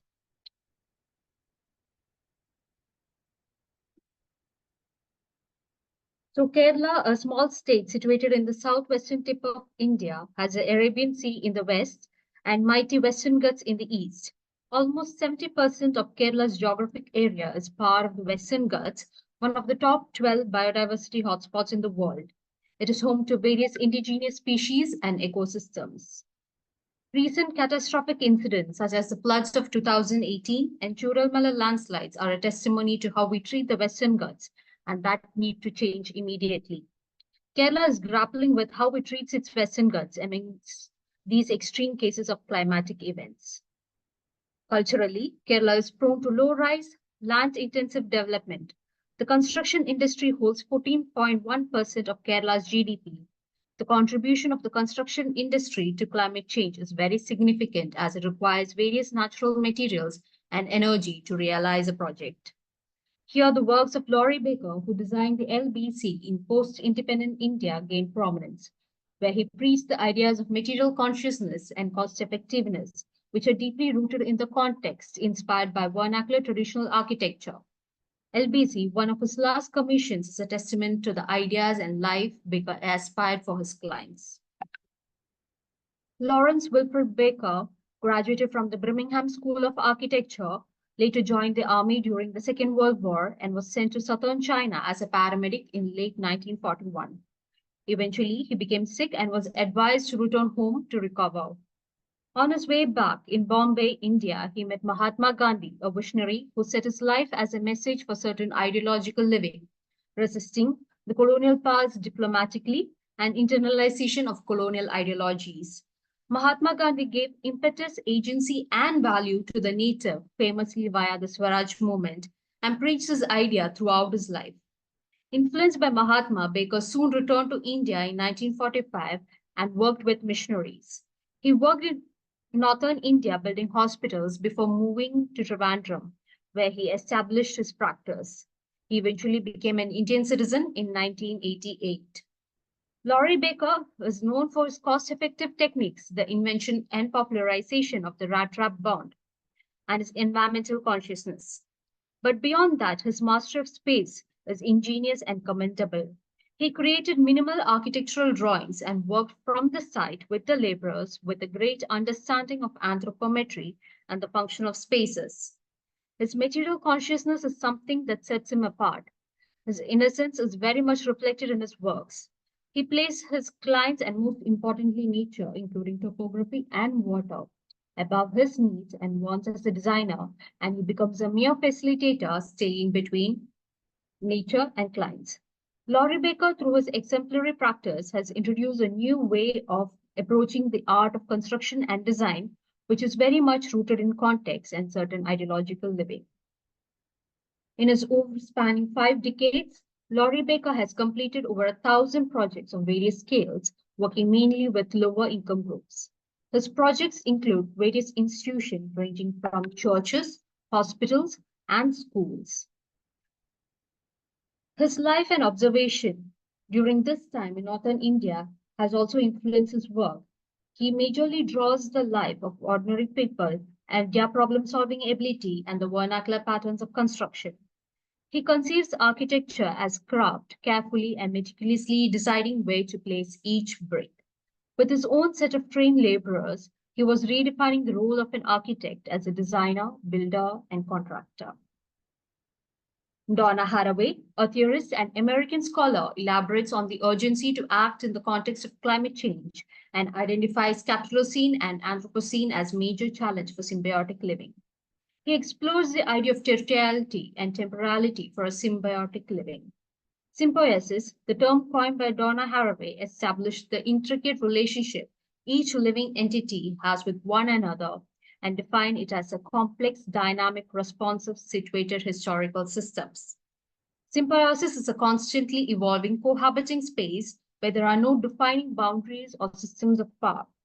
The LBC has evolved over the years, not just as an institution, but also as a system grounded in its context, staying with the trouble.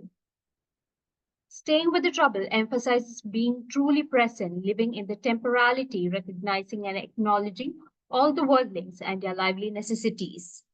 It has also blurred the system of power and control between humans and nature, creating a lively, complex, and responsive system.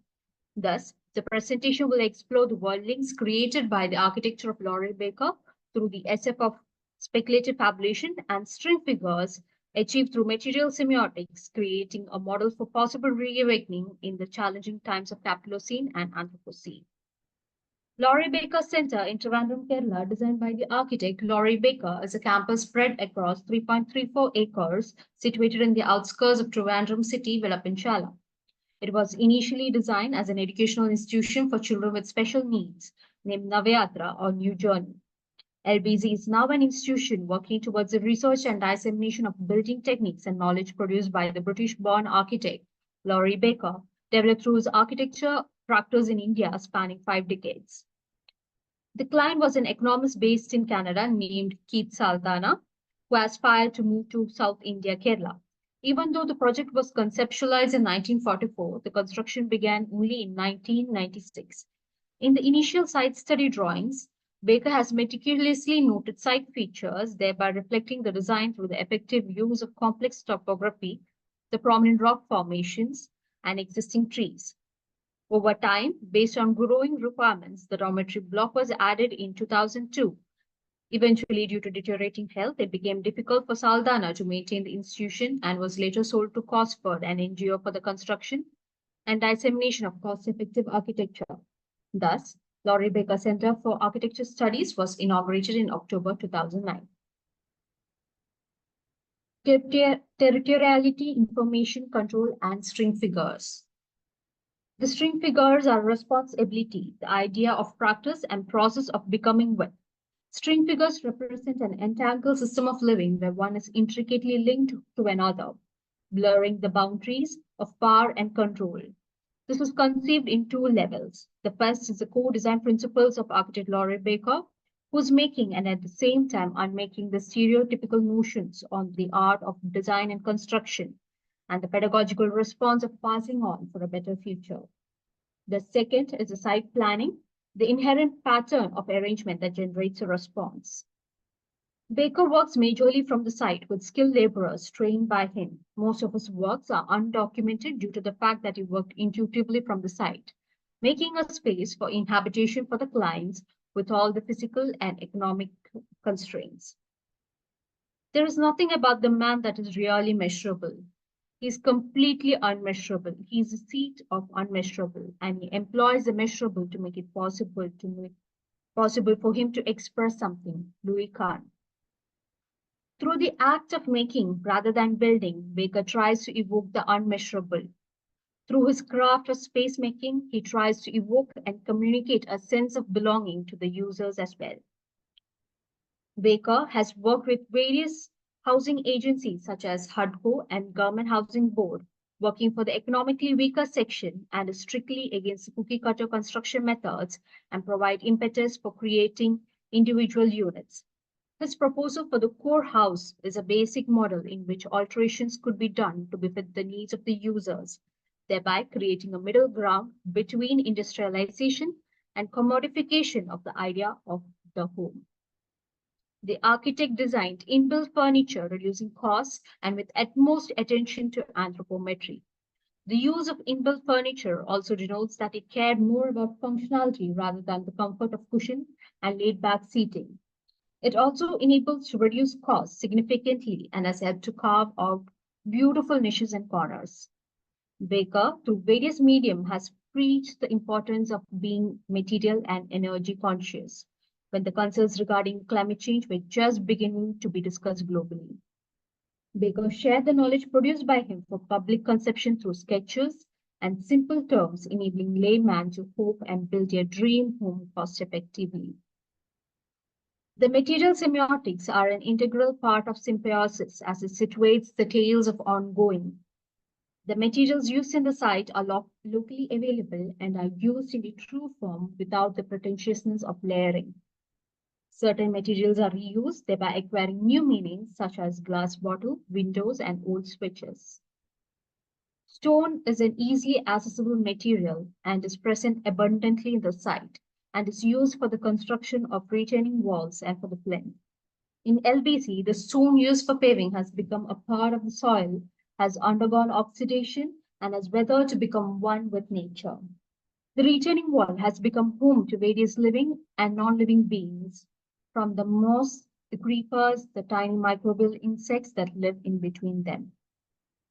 Brick is a common material in Trivandrum, and the architect has developed methods to work with brick and has created wonders out of it, such as the use of jali, a perforated brick wall. Jalis are used for ventilation to decrease the cost of using wooden windows. Baker has done various experiments with jali walls, creating functional ornamentation and adding character to a space. Prominent ones include the jali walls in CDS and the Loyola Chapel. He also developed a specific size of brick that could be used to create rat-trap-bound walls, thus rethinking standards to innovate and devise new methods of construction. The vacuum space created by the rat-trap bound cools the interior, which reduces the electricity required for the functioning of the place. The walls are mostly curvilinear, creating optimum dynamic space inside, reducing the number of bricks required. Use of filler slab and arches helped in reducing the use of concrete, thereby reducing the amount of concrete, a foreign, unsustainable material required on the site. Baker experiments with various roof forms in the given constraints and utilizes the flexibility of the material. The roof forms majorly mimics the traditional influences such as the use of gables, allowing ventilation and light in interior spaces. The campus consists of dormitory, an admin block, a guest house, a library, a watchtower, a canteen, and an office annex. Water is an important element in this project. All the buildings have their individual rainwater harvesting pits with an overflow tank. There is a water system for the overall site as well, with a leftover quarry situated at the topmost point of the site, appropriated to form a water harvesting tank with an overflow tank at the lowest point of the site. Water from here is then transferred to a tank for on-site use. This reflects the architect's understanding of the site, its topography, resources, and services. The channels are meticulously planned and designed. In a site that experiences harsh summers, the architect has attempted to make the campus self-sustainable. Temporality. Attached to ongoing past, they bring each other forward in thick presence and still possible future. They stay with the trouble in speculative fabulation. According to Donna Haraway, Laurie Baker has developed a curious practice, questioning every decision a person typically makes when inheriting a piece of land through the lens of an architect. And most importantly, he positioned himself as a social being concerned about the well-being and welfare of worldlings. These questions were not mere random thoughts, as the answers to these eventually became his 20 design principles, which were implemented very diligently. This responsibility is what Donna Haraway gives impetus to, not the hopes and desires, but a committed act of inheriting, ensuring modest rehabilitation and possible resurgence in the hard times of Capitalocene and Anthropocene. In a post-independent India, where Le Corbusier was building the modern Indian city Chandigarh and J.C. Alexander, an architect with foreign degree, was practicing with modern materials and developing an architecture pedagogy in Kerala, Laurie Baker, rooted in tradition and context, is trying to break all the existing notions in architecture. The first being the idea that architecture is service for the rich. During the reign of Achyuta Menon as the Chief Minister of Kerala, he was involved in various housing and public projects, and thus was able to bring the agency of architecture to the poor. Baker's architecture is often referred to as the architecture of marginality, as it makes the most out of available land, funds, and resources. The second is the inhibition towards all things local, which was then associated with the architecture of the poor, such as the use of brick without plastering, as it was considered difficult to maintain and doesn't give the impression of a clean finish. Laurie Baker redefines these notions by developing a craft on its own and giving agency to local materials and refining local techniques. Thus, his clientele includes certain rich, educated clients as well, such as Mary Roy, who embrace his methods. Baker's first two design principles clearly state the importance of a reasonable brief and discourages extravagance and snobbery. Principle 12 avoids opulence and showing off, all of which goes against the idea of imperial Capitalocene, which demands a certain way of living, primarily based on economics. These principles enable him to keep the needs of the people at the core of what he does, rather than the wants, thus blurring the lines of Capitalocene. In LBC, the pathway makes space for trees. It is the position of trees that decides the pathway, giving an agency to the natural entities. In the guest house block near the rainwater harvesting pit, the tree is situated just adjacent to its foundation, depicting a beautiful cohabiting relationship. Even to this day, a typical design narrative mostly revolves around how you approach the site in terms of basic sun path, wind direction, and function. But Baker redefined these by placing impetus to topography, water, and the building materials with a conscious approach to brief and function to segregate need from want, to create a possible recuperation in the context of Anthropocene. The people responsible for the organization have taken very good care of the building, and the site is consciously restricting movement and intervention, waiting for the nature to evolve along with the building, thereby propagating the architect's ideologies and his ways of living. LBC will continue to work towards the dissemination of Laurie Baker's principle and techniques via fellowships, publication, and summer school, hosting students from various parts of the country. Gautam Bhatia, in his book notes, Baker is at pains to emphasize the fact that living architecture thrives on appropriate assimilation and adaptation. The idea of building is synonymous of being perpetual. Temporality is a life in between, and here the character of space is a strong enabler. It is very rare to see a building age beautifully to have an ongoing past, thick present, and ensures a possible future of co-living.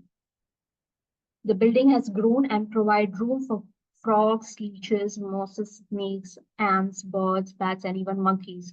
Occasionally, peacocks also visit the campus. A monkey family is residing there now, which feeds on the fruits and coconuts in the campus. There is not much effort to keep the place sleek and clean. There is beauty in the fallen leaves and moss. The fallen leaves helps in carbon sequestration, creating a healthy environment for the plants. The site contains fruit-bearing trees such as mango, jackfruit, coconut, banana, cherry, cashew nut, turmeric, yam, etc., which invites animals and birds to the site. The trees and plants created a home for various insects, snakes, and birds. They also improve the air quality by bringing in fresh air to breathe, providing shade and helps to maintain a cool environment even during harsh summers. The string figures here are soil, trees, the built structures, the materiality of the building, and other living beings from mammals to microbes exchanging information and blurring the lines of control. The most important string figure in this equation is the architect himself for his curious practice, his thoughts, and his responsibility.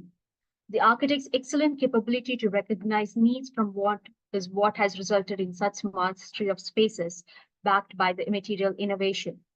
Everything coexists wonderfully, and humans have learned to coexist with other worldly creatures.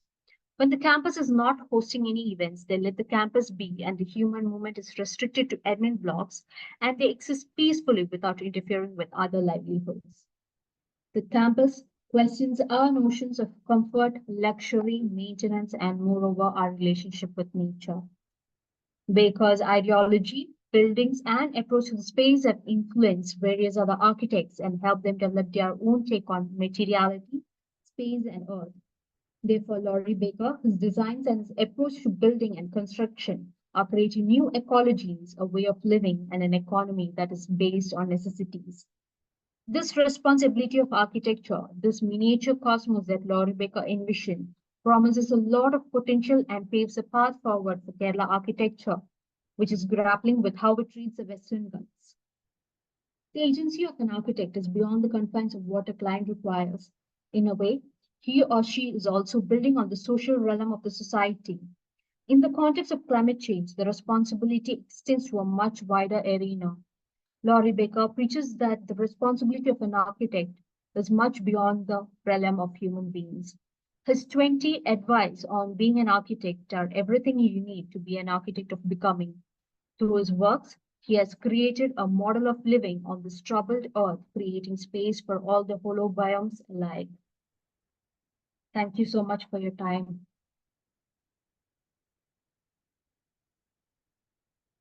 Thank you very much, Anjali.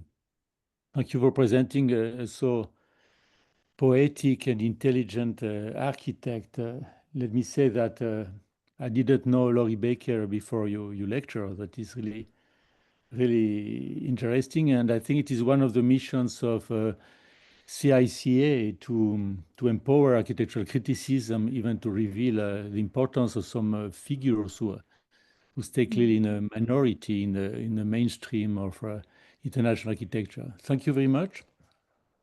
Thank you. What I propose now, clearly at the distance, it's always a little more difficult.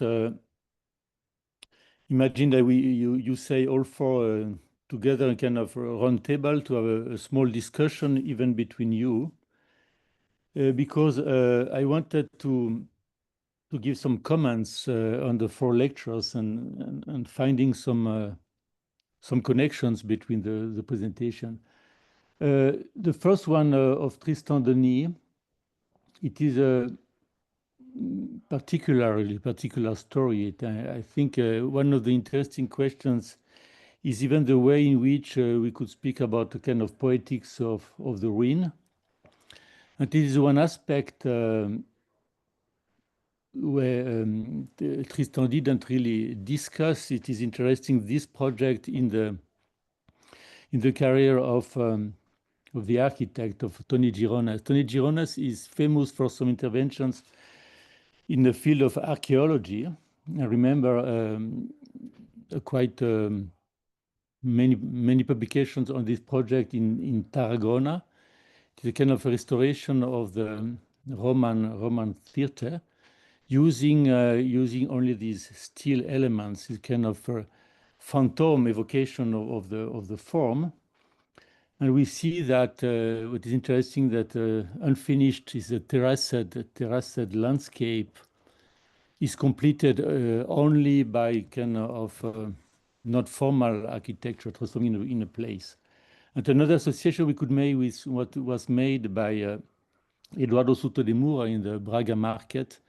We remember the Braga market was realized in the 1980, and 20 years later, it was transformed by Souto de Moura himself in a school of music and dance, maintaining, demolishing the roof and maintaining the columns as a kind of modern ruin. So that this question of ruin is quite interesting.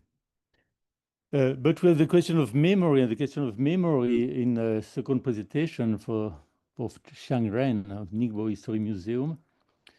At a certain moment, you are questioning the tectonic sincerity of this wall. Pierre-Alain? Yes. Sorry to interrupt. We still have one presentation, so you wanna wrap up, like maybe? I'm sorry. Introduce I'm really how? sorry. No I'm really worries. sorry. I forget totally. No. You are right. But I How, think Wang, these connections are very good already, but we can just resume them after the last presentation. We will continue, sure. Sorry, Hao. I'm totally sorry. Please.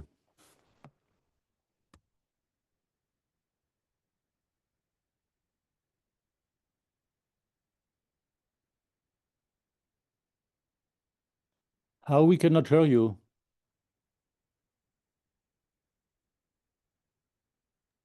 How we cannot hear you? Okay, sorry. I have unmuted. We cannot hear you. Yes, okay. Okay, hello everyone, and thank you for being here. I'll present my study movement platform, Alcázar station. The metro station in Granada was designed by local architect Antonio Jimenez Iglesias, who died young during the project. Before introducing it, maybe a few words about the architect. Here are some other projects by Jimenez in Granada, each addressing the theme of intervention with a heritage context. In his doctoral thesis, The Return Journey, the encounter of contemporaneity through the vernacular, Jimenez had foreground essential themes such as place, resources, history, authenticity of construction, and human intention, which also presented in the design of this project. This study examined the project through topical thinking of platform. In addition to the explicit meaning of twin platform, it's also a familiar topic in architectural discipline. In Alberti's definition, quote, under the title of platform, we shall likewise include all those spaces of the buildings which in walking we tread upon with our feet. In his humanistic thinking, platform create equal experience of human encounter and as basis of urban society. After him, the other architects like Semper, Wright, Angus, Uzo, Dogma, etc. discuss this element in different situations. Here, understand as a topographical tectonics issue, it focuses on three aspects of platform: on touching the ground as constructive act and stage the movement. It addresses these three questions. First, how does the excavation of metro infrastructure redefine the relationship between architecture and territory? How the platform construction as initial constructive act transcend its instrumental role and actively re-engage the territory. And finally, how architects manipulate the stratified platforms to organize the temporal spatial structure of movement. Firstly, platform excavation, unearthing the 13th century abaco. Abaco means a large cistern. This is the construction site, and this is the cistern here. The term platform, derived from the Middle French, originally refers to a raised platform, but it could also emerge through excavation, which alludes to fundamental act, to find and to ground. In Jimenez's thesis, the chapter Finding the Solution Underground, he recognized excavation as the first constructive act, one that gathers soil and water as essential building resources. The final form derived from the construction system, while also reflecting the imprints of environment and human presence. Zooming out to understand the heritage in urban territory, Alhambra here, adjacent to it, is a river runs here and meets the river Genil. The station located here, and this is Alcázar Genil. Alcázar means palace or fortress. The cistern was part of the Alcázar Genil. In addition to its multifunctional role in suburban leisure life, it also served agricultural purpose for irrigation and regulating floods from the Genil River. It had been partially destroyed during the house development. Only the portion beneath the road remained. This discovery led to the commissioning of architect Jimenez to oversee the project. In articulating the relationship between infrastructure and the archaeological site, Jimenez mentioned several precedents. The first is the underground parking project in Malaga, where remnants of ancient city walls were preserved and exposed within the parking space, emphasizing the necessity for balancing urban development and the heritage preservation in historical area. The second is Santa Catalina Market in Barcelona, which created a hybrid view of reality by integrating the remains into the parking and parking facility, and also in other cases. These remnants, no longer of practical use, are retained and interpreted as slices of a broader territory and urban life. The superimposition of different temporal layers opened up new possibilities for architectural and cultural engagement. In this project, the height difference between the cistern and the road above, it exemplifies vertical growth of the city, and this height information is crucial for preserving the authenticity of historical information. On this basis, the metro had to navigate beneath without disturbing it.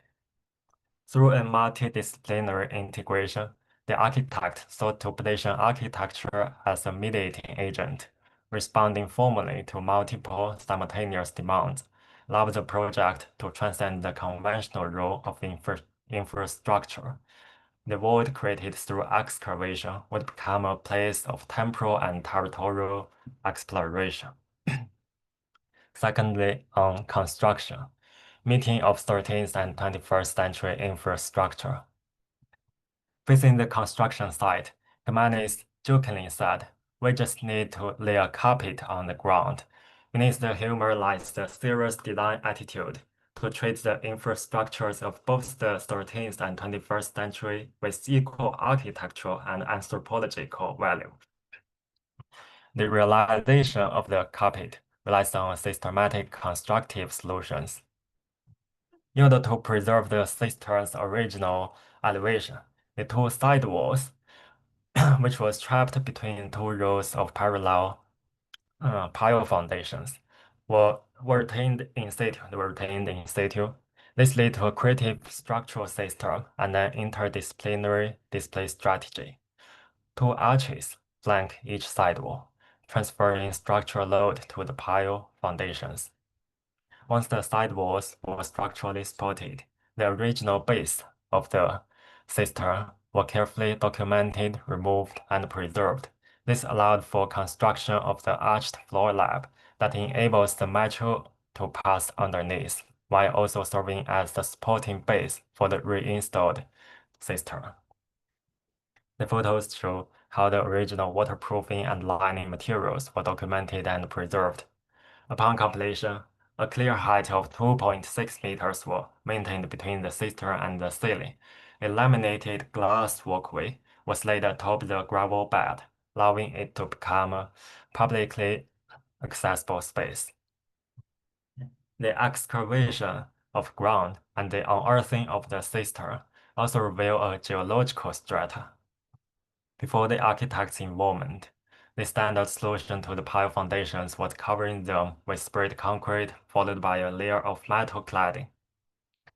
The architect's intervention shifted towards preserving the earthen texture adhered to the piles. Mayonnaise humorously called the wall Spanish omelette, which is their national meal with mix of eggs, potatoes, and onions, as a metaphor of the visible geological textures. These textures are fixed using specially formulated spray materials. The rhythm arrangement of the pile foundations, accentuated by lighting installed there, base, further reinforces their material presence and tectonic expressiveness. The raw texture of the concrete ceiling was likewise preserved to maintain the bare feeling. All service lines were put along the floors of the mezzanine and train platform levels. These openings, initially as access shaft for concrete pouring underground, were retained as skylights, allowing the natural light and ventilation, and made a symbolic link with the sky. It further reduced the need for mechanical system originally planned. It freed up the space at the end of the station as a public room, which named after the architect as memorial. The project's careful attention to the ground in construction places the infrastructure and geological value of distinct areas on equal footing, affirming their meaningfully coexisting.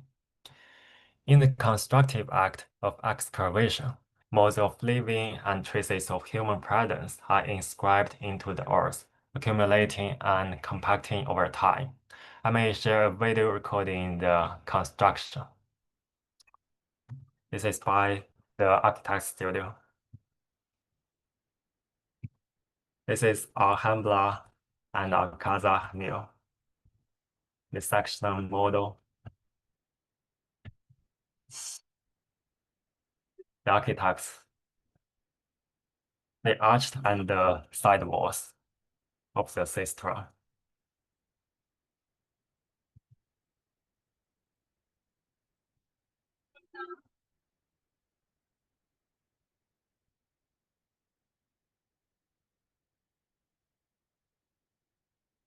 Remove the earth under the cistern.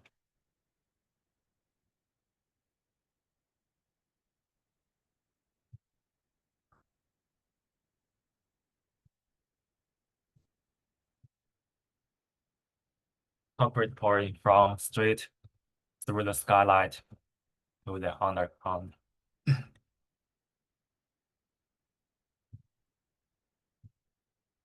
This is pouring supporting slab for the cistern.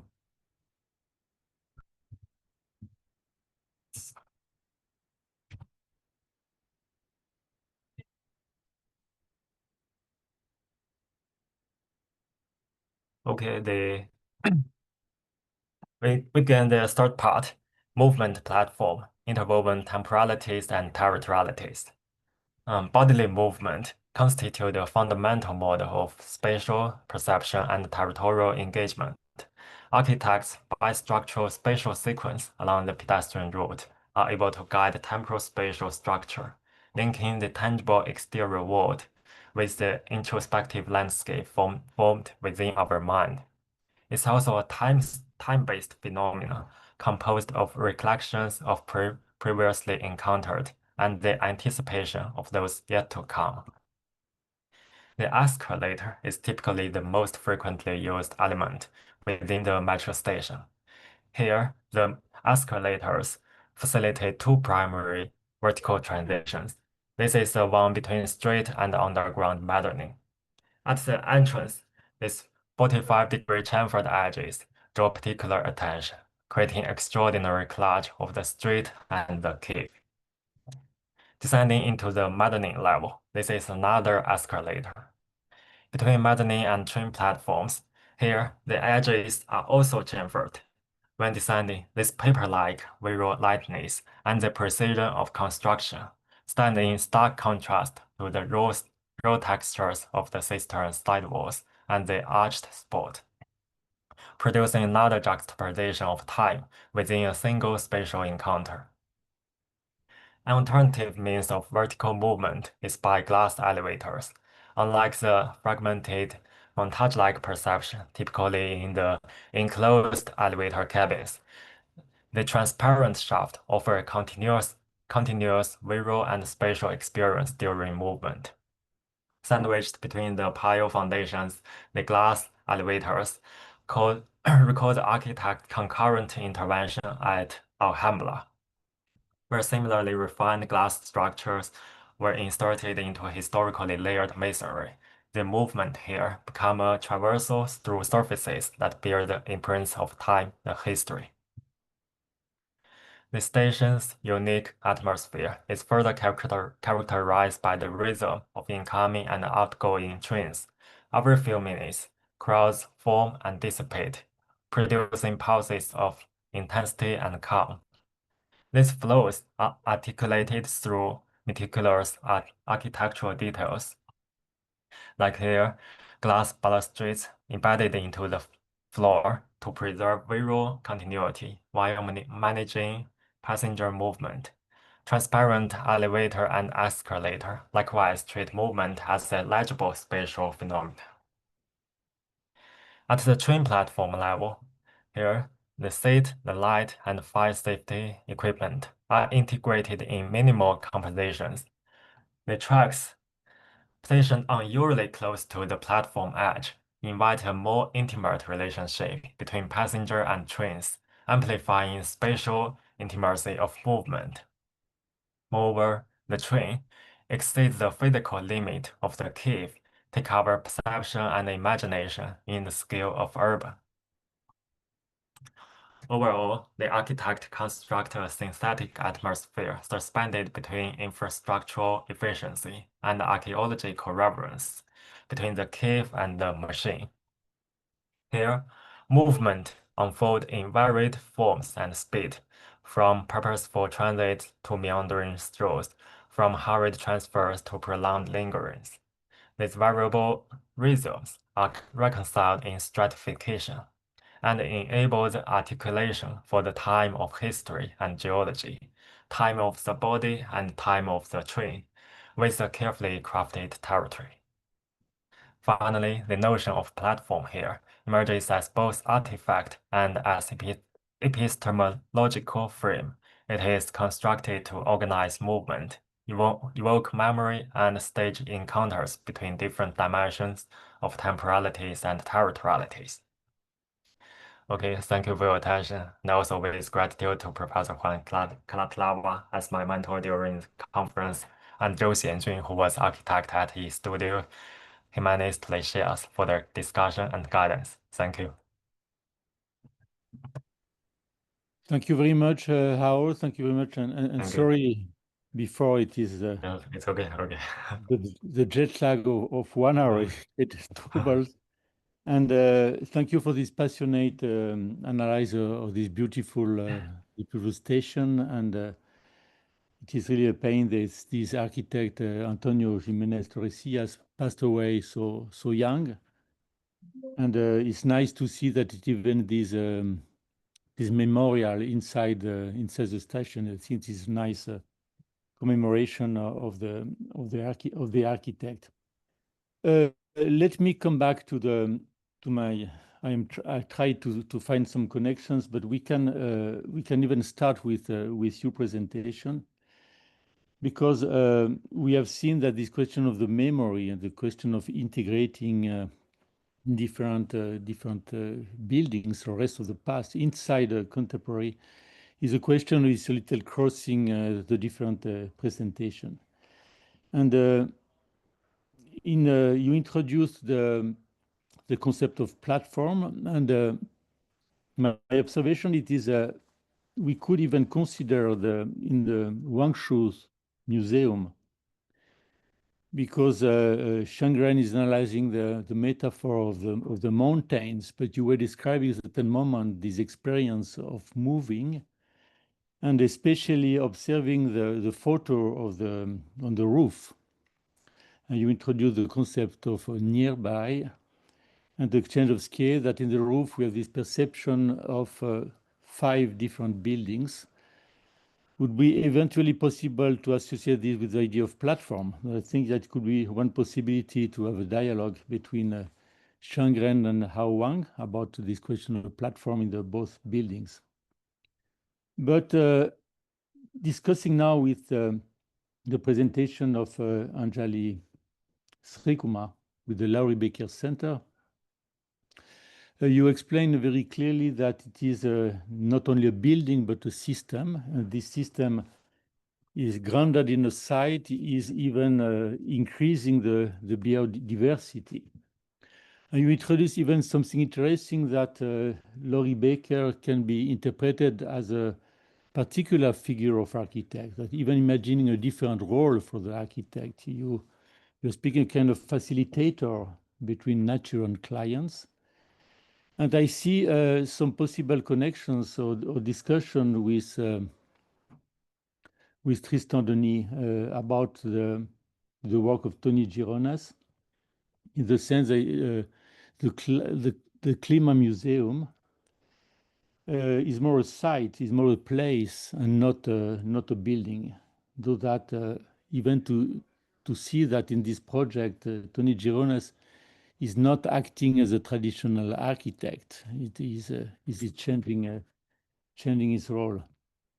A last question and observation, again related with the question of memory, has to do with the expression of materials. In the Ningbo History Museum, Xiang, you discuss the question of tectonics, a tectonics expression, that the wall is expressed as a monolithic wall, as a volume, but you say that the real structure is hidden, and we can discuss this question of tectonic sincerity. It is a question who was discussed yesterday by Yashi Wang and Tian Pan. I think that even Yashi Wang is present. About the Liu Museum of Liu Jiakun, who was criticized in the time of the construction by the fact that in the Liu Jiakun Museum he was criticized to not having a tectonic sincerity. And Liu Jiakun answered that sincerity and purity are not really values in architecture when it is important for life. So that question could be, is it important for Wang Shu or not, this question of sincerity? So that I'm introducing different questions, and I'm inviting you now to have kind of crossing dialogues. Could have 5 minutes, maximum 10 minutes, because we have 30 minutes for the discussion, so that I suggest the first moment where these four presenters can dialogue or answer to my questions. And after we can enlarge the discussion to the public. Thank you. Who wants to start?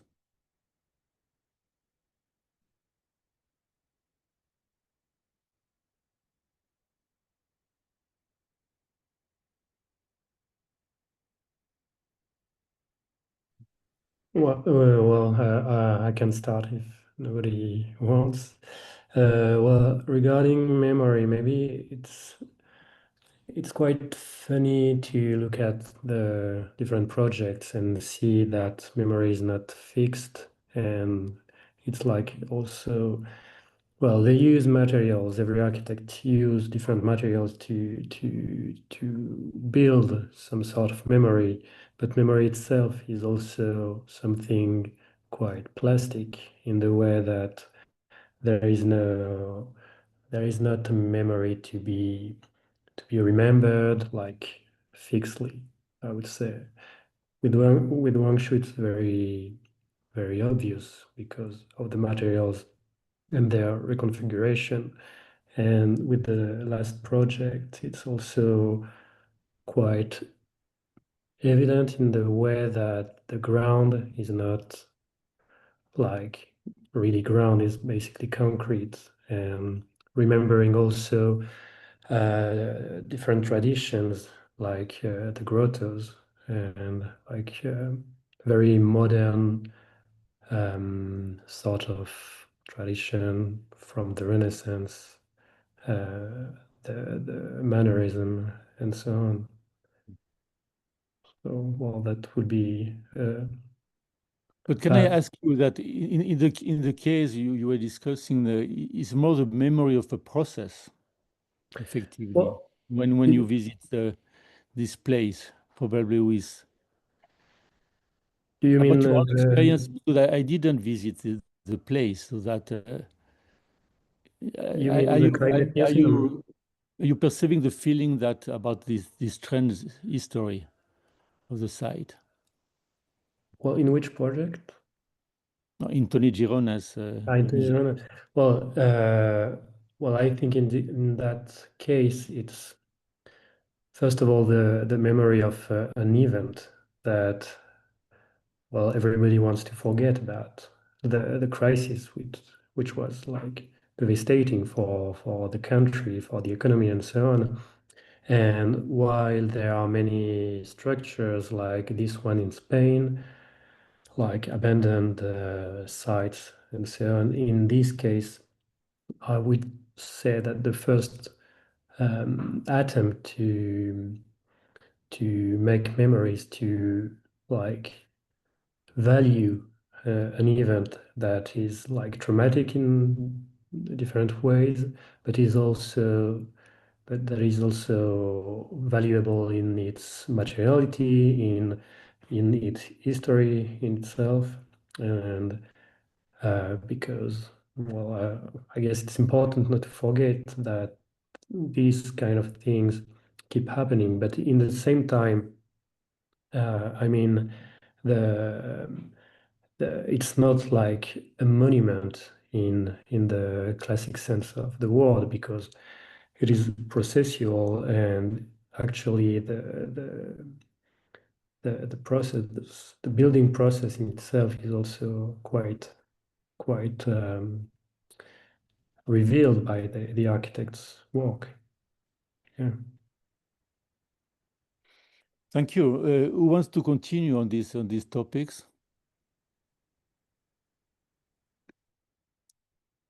Xiang, do you want to say something? Yes, of course, with pleasure. And I think in terms of memory, amateur architecture studio developed, but also demonstrated a very distinctive approach to the memory that has been lost in Ningbo History Museum, because they enhance that presence of lost memory through that long lost construction technique, but also expressing it at its most experiential and its most elemental. So it is not just to make a facade to talk about a nostalgia of history, but it is through the making, through the gathering people, craftsmen together, and even the contractor was not confident before they taken off the scaffolding. You know, it is all these things weaving together to present the importance of hosting memory in a public building typology like a museum. And I think that is very distinctive. And that also relates to the specific idea of the site, which I try to end my presentation with a reference from Rafael Muleo, that moment of the site. And that I want, if say, you also mentioned the potential link between Wang Shu and European pioneers in earlier years, even earlier than Rafael Muleo and Alvaro Siza. And I think, say, for example, if we look at, so if we can very respectively summarize the approach of Vittorio Gregotti's as reading the territory, So perhaps Amateur Architecture Studio and Wang Shu Lu Wenyu's approach is about capturing, condensing the territory, because that territory has already been ruptured and irreversibly compressed in both its time and place. And the fundamental relation between architecture and time and place has been broken and even cut off. And for Wang Shu and Lu Wenyu, their approach is to recall back that lost memory in this public building tectonic. But in the specific question you asked about Lu Yeyuan by Liu Jiakun from yesterday, also the yard from yesterday's presentation, in terms of tectonic sincerity, I did mention in my slides that there's a criticism we can claim, but I don't think it is important to understand the meaning and of the essence of this Ningbo History Museum, which is the aim of my paper, because I think the tectonic sincerity or the tectonic debate in Liu Jiakun's work around the similar period of time was focusing on the memory of the present, was focusing on the memory and method of the present. But on the contrary, Amateur Architecture Studio's work in Ningbo is to looking at memory waving the past to the future. So it's a bridge, it's involvement of time in a linear way, rather than say the past is past, the present, the future is the future. But in Ningbo History Museum, what's showed from that tectonic puzzle or tectonic play gives way for an idea of the present is, to give the idea of the past is constituted in the present. And the present was also probably an aggregation of the past. So in that sense, the site, the physical and temporal idea of the site in Ningbo means larger. It means the idea of the territory. So the building and the site is a condenser of the territory. And the territory of Ningbo, including those in the archival images, already long past, already gone.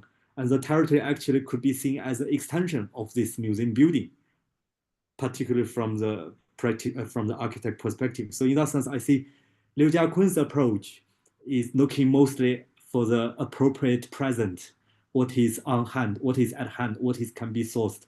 But Wang Shu's approach in Ningbo is looking at that temporality, looking at the power of architecture, the power, the role of museum, which can transcend the time across boundaries and from the past to the future. Of course, with the present presence of the craftsmanship of that improvisational tectonic.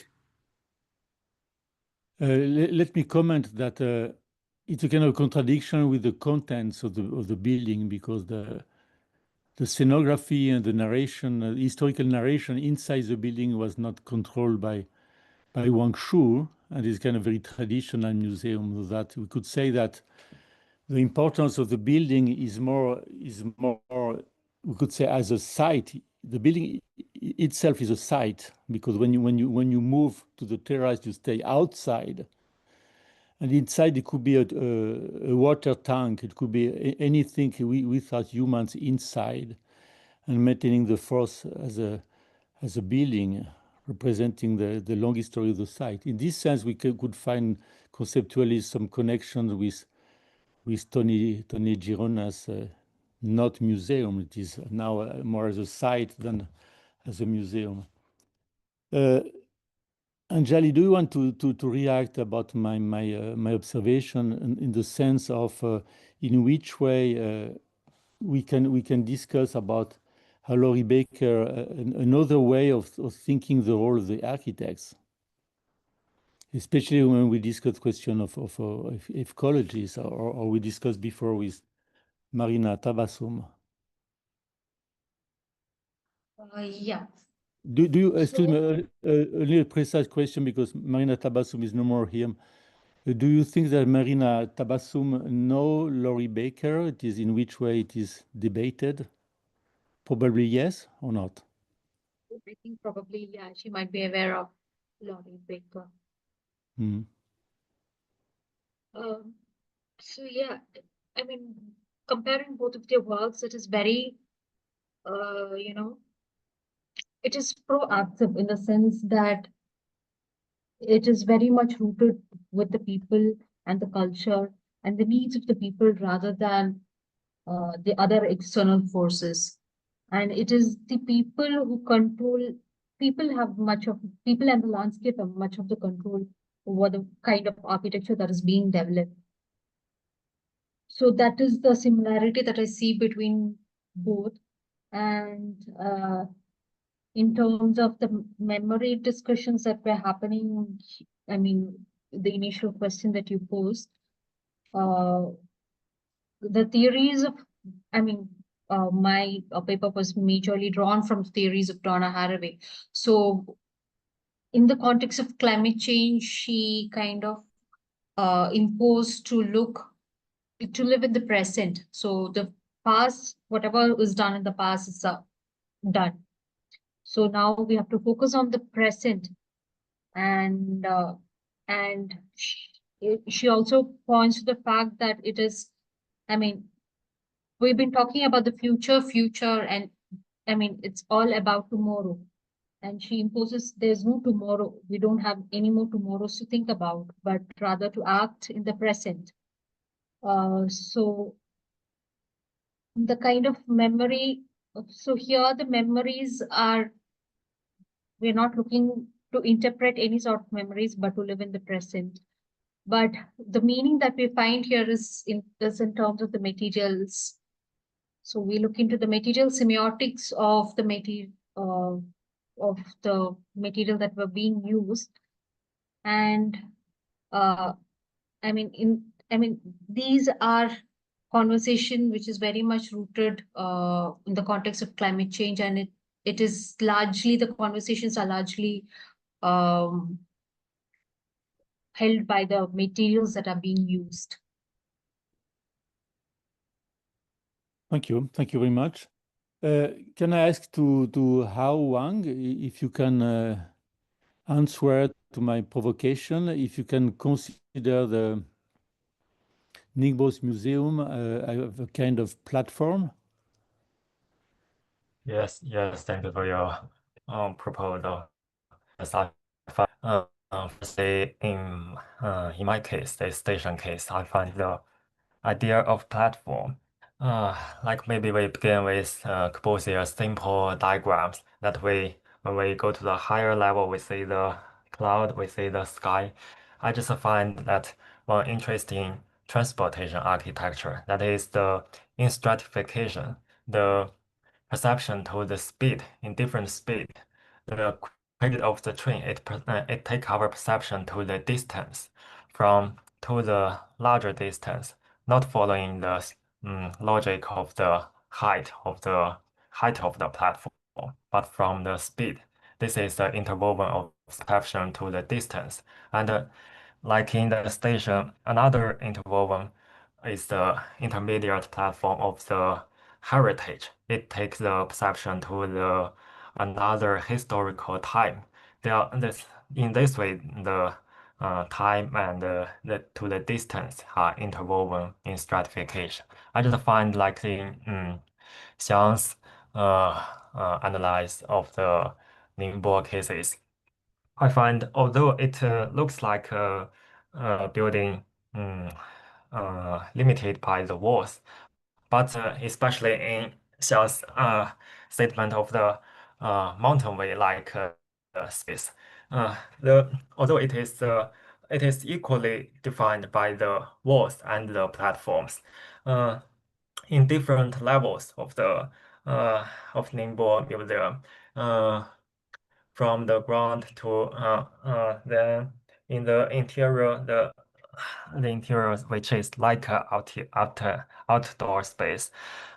Just I find in different levels, the holding the platform and the connecting element of escalator, they really lead the perception and orientation to completely different distance and time and urban direction. Thank you. In any case, I think that it is what is very important in these buildings is the topography. Even when we have very artificial topography, because even perhaps only in the Laurie Baker Center, the original natural topography is quite totally respected, even in the dimension of biodiversity. In all the other one, it is a kind of very deep artificial topography. Even in Tony Girona's place, it is all the site has been terraced. It is this interventional topography is very, very important. Well, I suggest that if someone has a question, please raise your hands or write your questions in the chat. If someone wants to speak. I just have a quick James, yes. Yes. I think there is an unexpected maybe connection between Xiang and presentation and Anjali's. That is this question of how old is this museum? And I would extend it to how old is this architecture or this building? Because if we consider the building in terms like the lifetime of the building in terms of the life of its material, let's say, or the life of the community that surrounds it, that uses it, that builds it, we have a different lifespan, a different time span to consider. So I think it kind of complexifies even further how we understand time and temporalities in architecture. So I think it's a very interesting take on the matter actually, and I gotta say and repeat actually that I organized the 4 days of event, trying of course to connect like the panels through common topics and themes and approaches and methods. But now I realize how interchangeable they are in a way. So we are talking about time today, but yesterday time was such a fundamental category to analyze those buildings. And now we also discuss, for example, this idea of territory is so important to understand the different time possibilities, or what I'm calling here the presentness of the past in these architectures. So I gotta say it's been very, very productive. Like these conversations have been very productive. So thank you all very much. Thank you, James.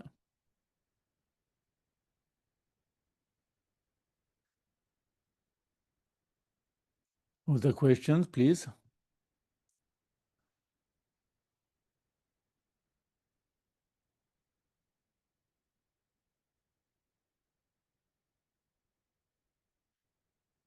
Fernando, you were moderator yesterday, so that you participate to all the sessions.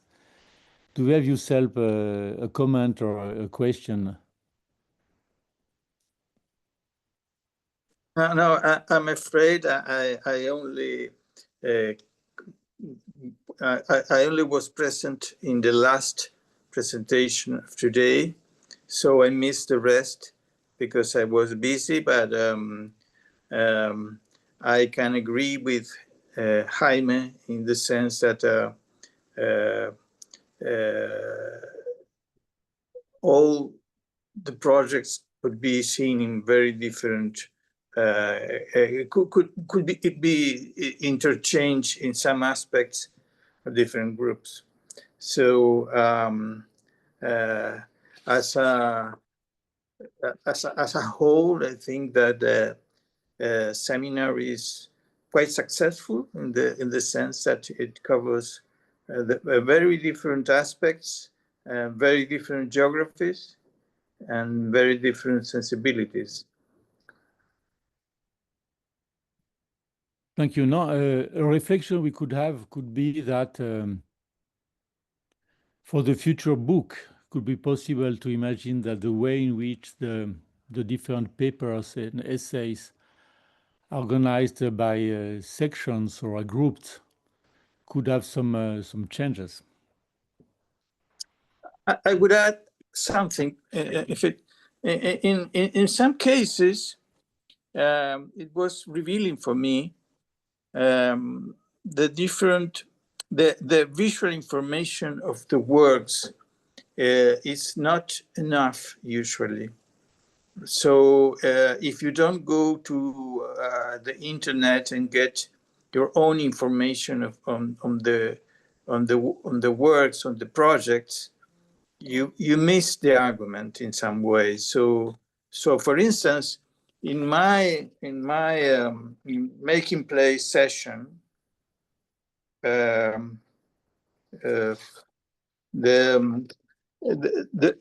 images of the Mariana Archbishop's house were much more better in the presentation than those that were included in the paper. So I think that it's important for a book, or even and of course for the papers and the presentations to be properly understood, that they are more generous in terms of documentation and images.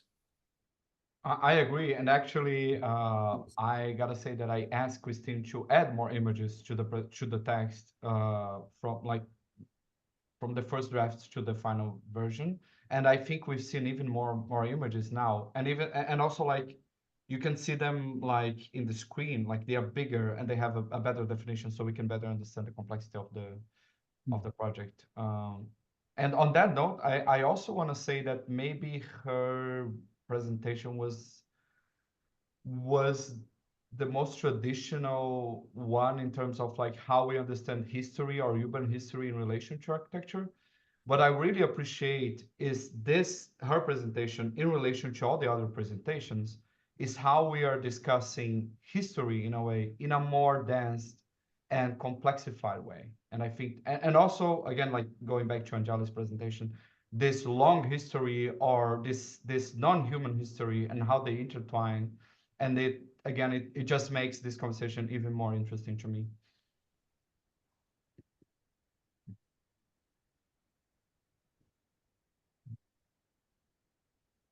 Okay, Wilfred is replying, as our editor, we can add more images in the forthcoming book. Yeah, for sure. I think this is a good recommendation. It's clear. No, but we know that what is always great. It is in all the presentation we had this feeling of the kind of passionate presentation of visiting the buildings, and this is always very important in the narration. In some very particular, and I think Wilfried, you concerned about copyright, the fact that each one made photos, and some of the photos are very interesting. I was personally impressed by this contrast in the presentation of Xiang between the image of the building just in the moment of the completion, with all around it seems totally damaged, and the rest of the ruin of the destructions of the site. And the recent photos he made were clearly now the site is totally urbanized. But this kind of contrast in the iconography is even very interesting. And surely even with the presentation of Tristan Denis, I don't remember if there were photos given by the architects, or did you use your own photos of the site? Well, maybe I misunderstood the what was asked, but I only used the pictures I made myself, except for the renderings of the competition. Yeah, they were made by yourself. Perfect. Yes.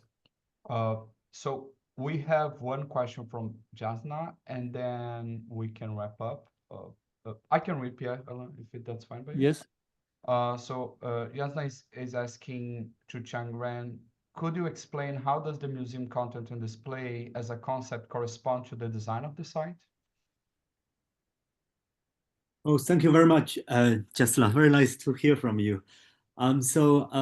There's a disjunction for the museum interior and the curation of the objects from to the design of the building, and unfortunately, as it is often happening. So for amateur architect studios, presumably principally providing a share and a space and a gesture and a statement. But for the series of the curators who have been appointed by the power to run the museum exhibitions, they all have their own specific agenda. So yeah, it's hardly to find a continuity between what you said, the content, and to this architecture container.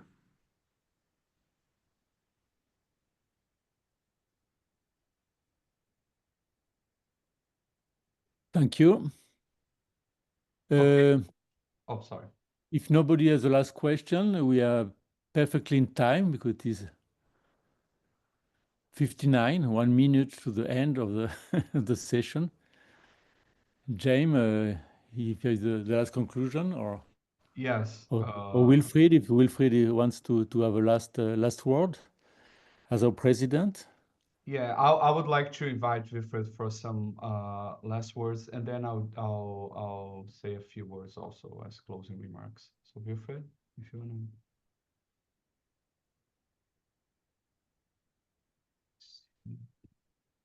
He's here.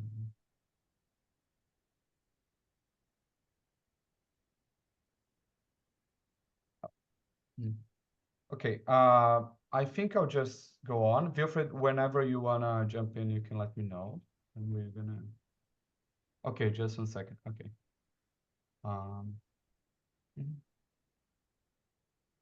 In the meantime, I just wanna. I would like to take this opportunity to thank once again the members of the organizing committee, Carlos Eduardo Dias Comas, Elias Constanta, I have to practice this, Constantopoulos, Giovanna Renzetti, and especially Vinicius Okada, who helped me operate this virtual space throughout the 4 days of the event. I would also like to thank SICA's president, Wilfried Wang, that is gonna talk in a minute, who supported this project from its inception and throughout all its phases, and the Yale University, my current institution, for also supporting the event. So Wilfried.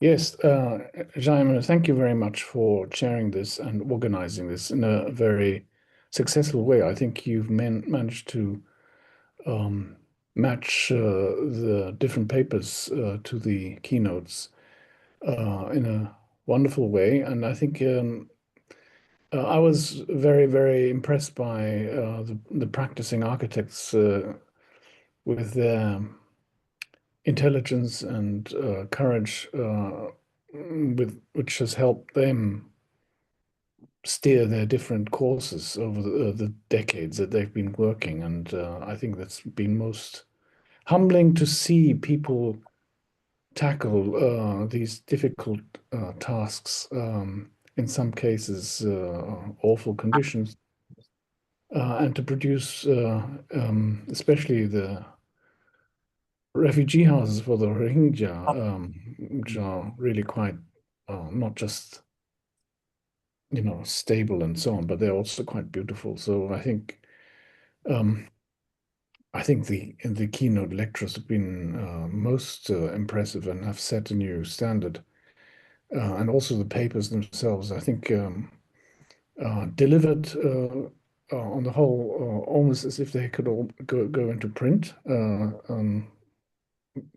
Quite fluent presentation, and everybody's been offering in their ways analyses that have been quite sharp and looked at the ideas and the architecture together. So I think as a model for future architectural critics, I think these papers will serve very well other younger architectural critics when they have a chance to see these things online. Yeah, thank you, Jaime, and thank you for trying to raise funds through Yale University.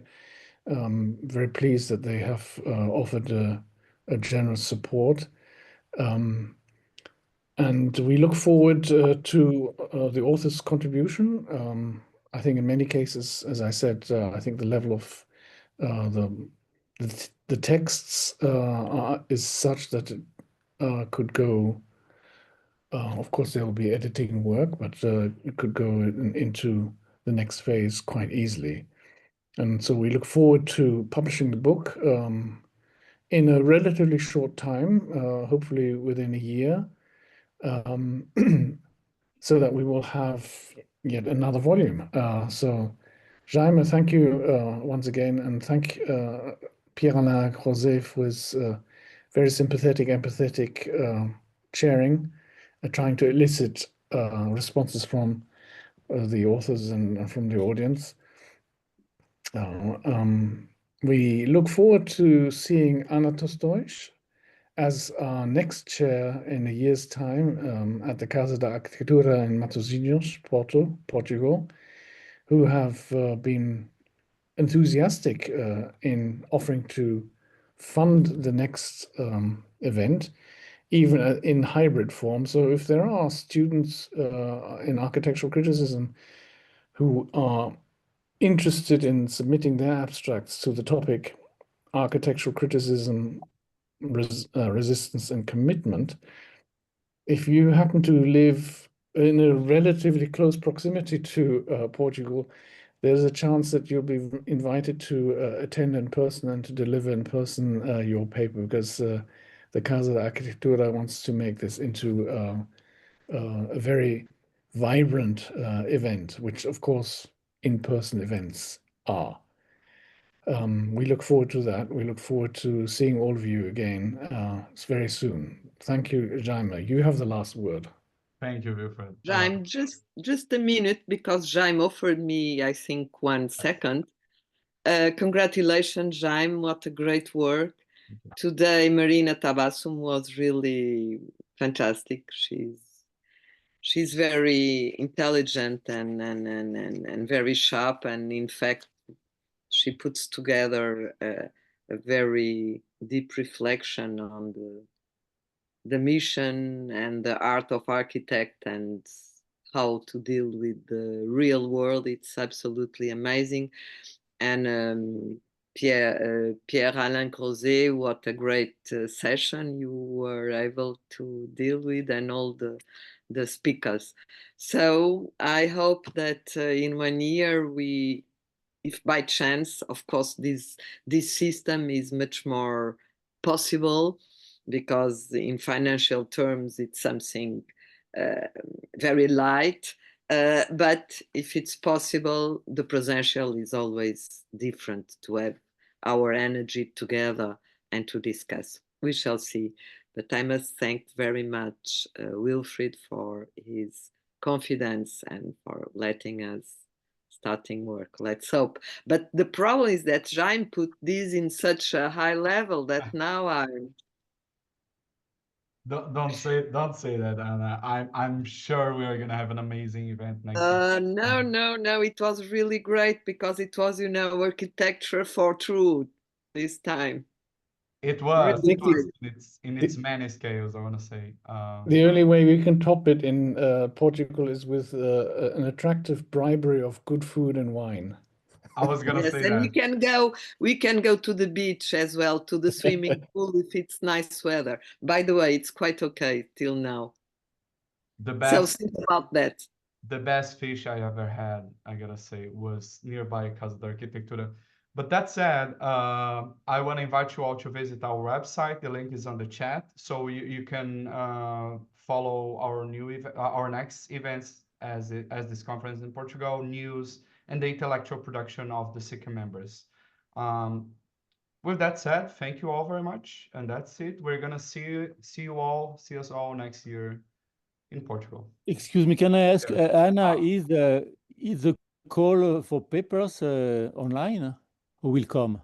No, not yet. We are working on it, isn't it, Wilfried? Yes, but it's coming. It's coming, of course. Yes, the thing is that we agree, let's say the Portuguese team and the great scientific committee, we agreed on the topic. This is the first step. Perfect. Thank you. Thank you. Bye-bye. Take care. See you. Have a wonderful Sunday. Thank you. Bye-bye Thank you so much. Fernando. Bye-bye. Sengu. Bye-bye. Oh, Wilfried. Vai. Abraços.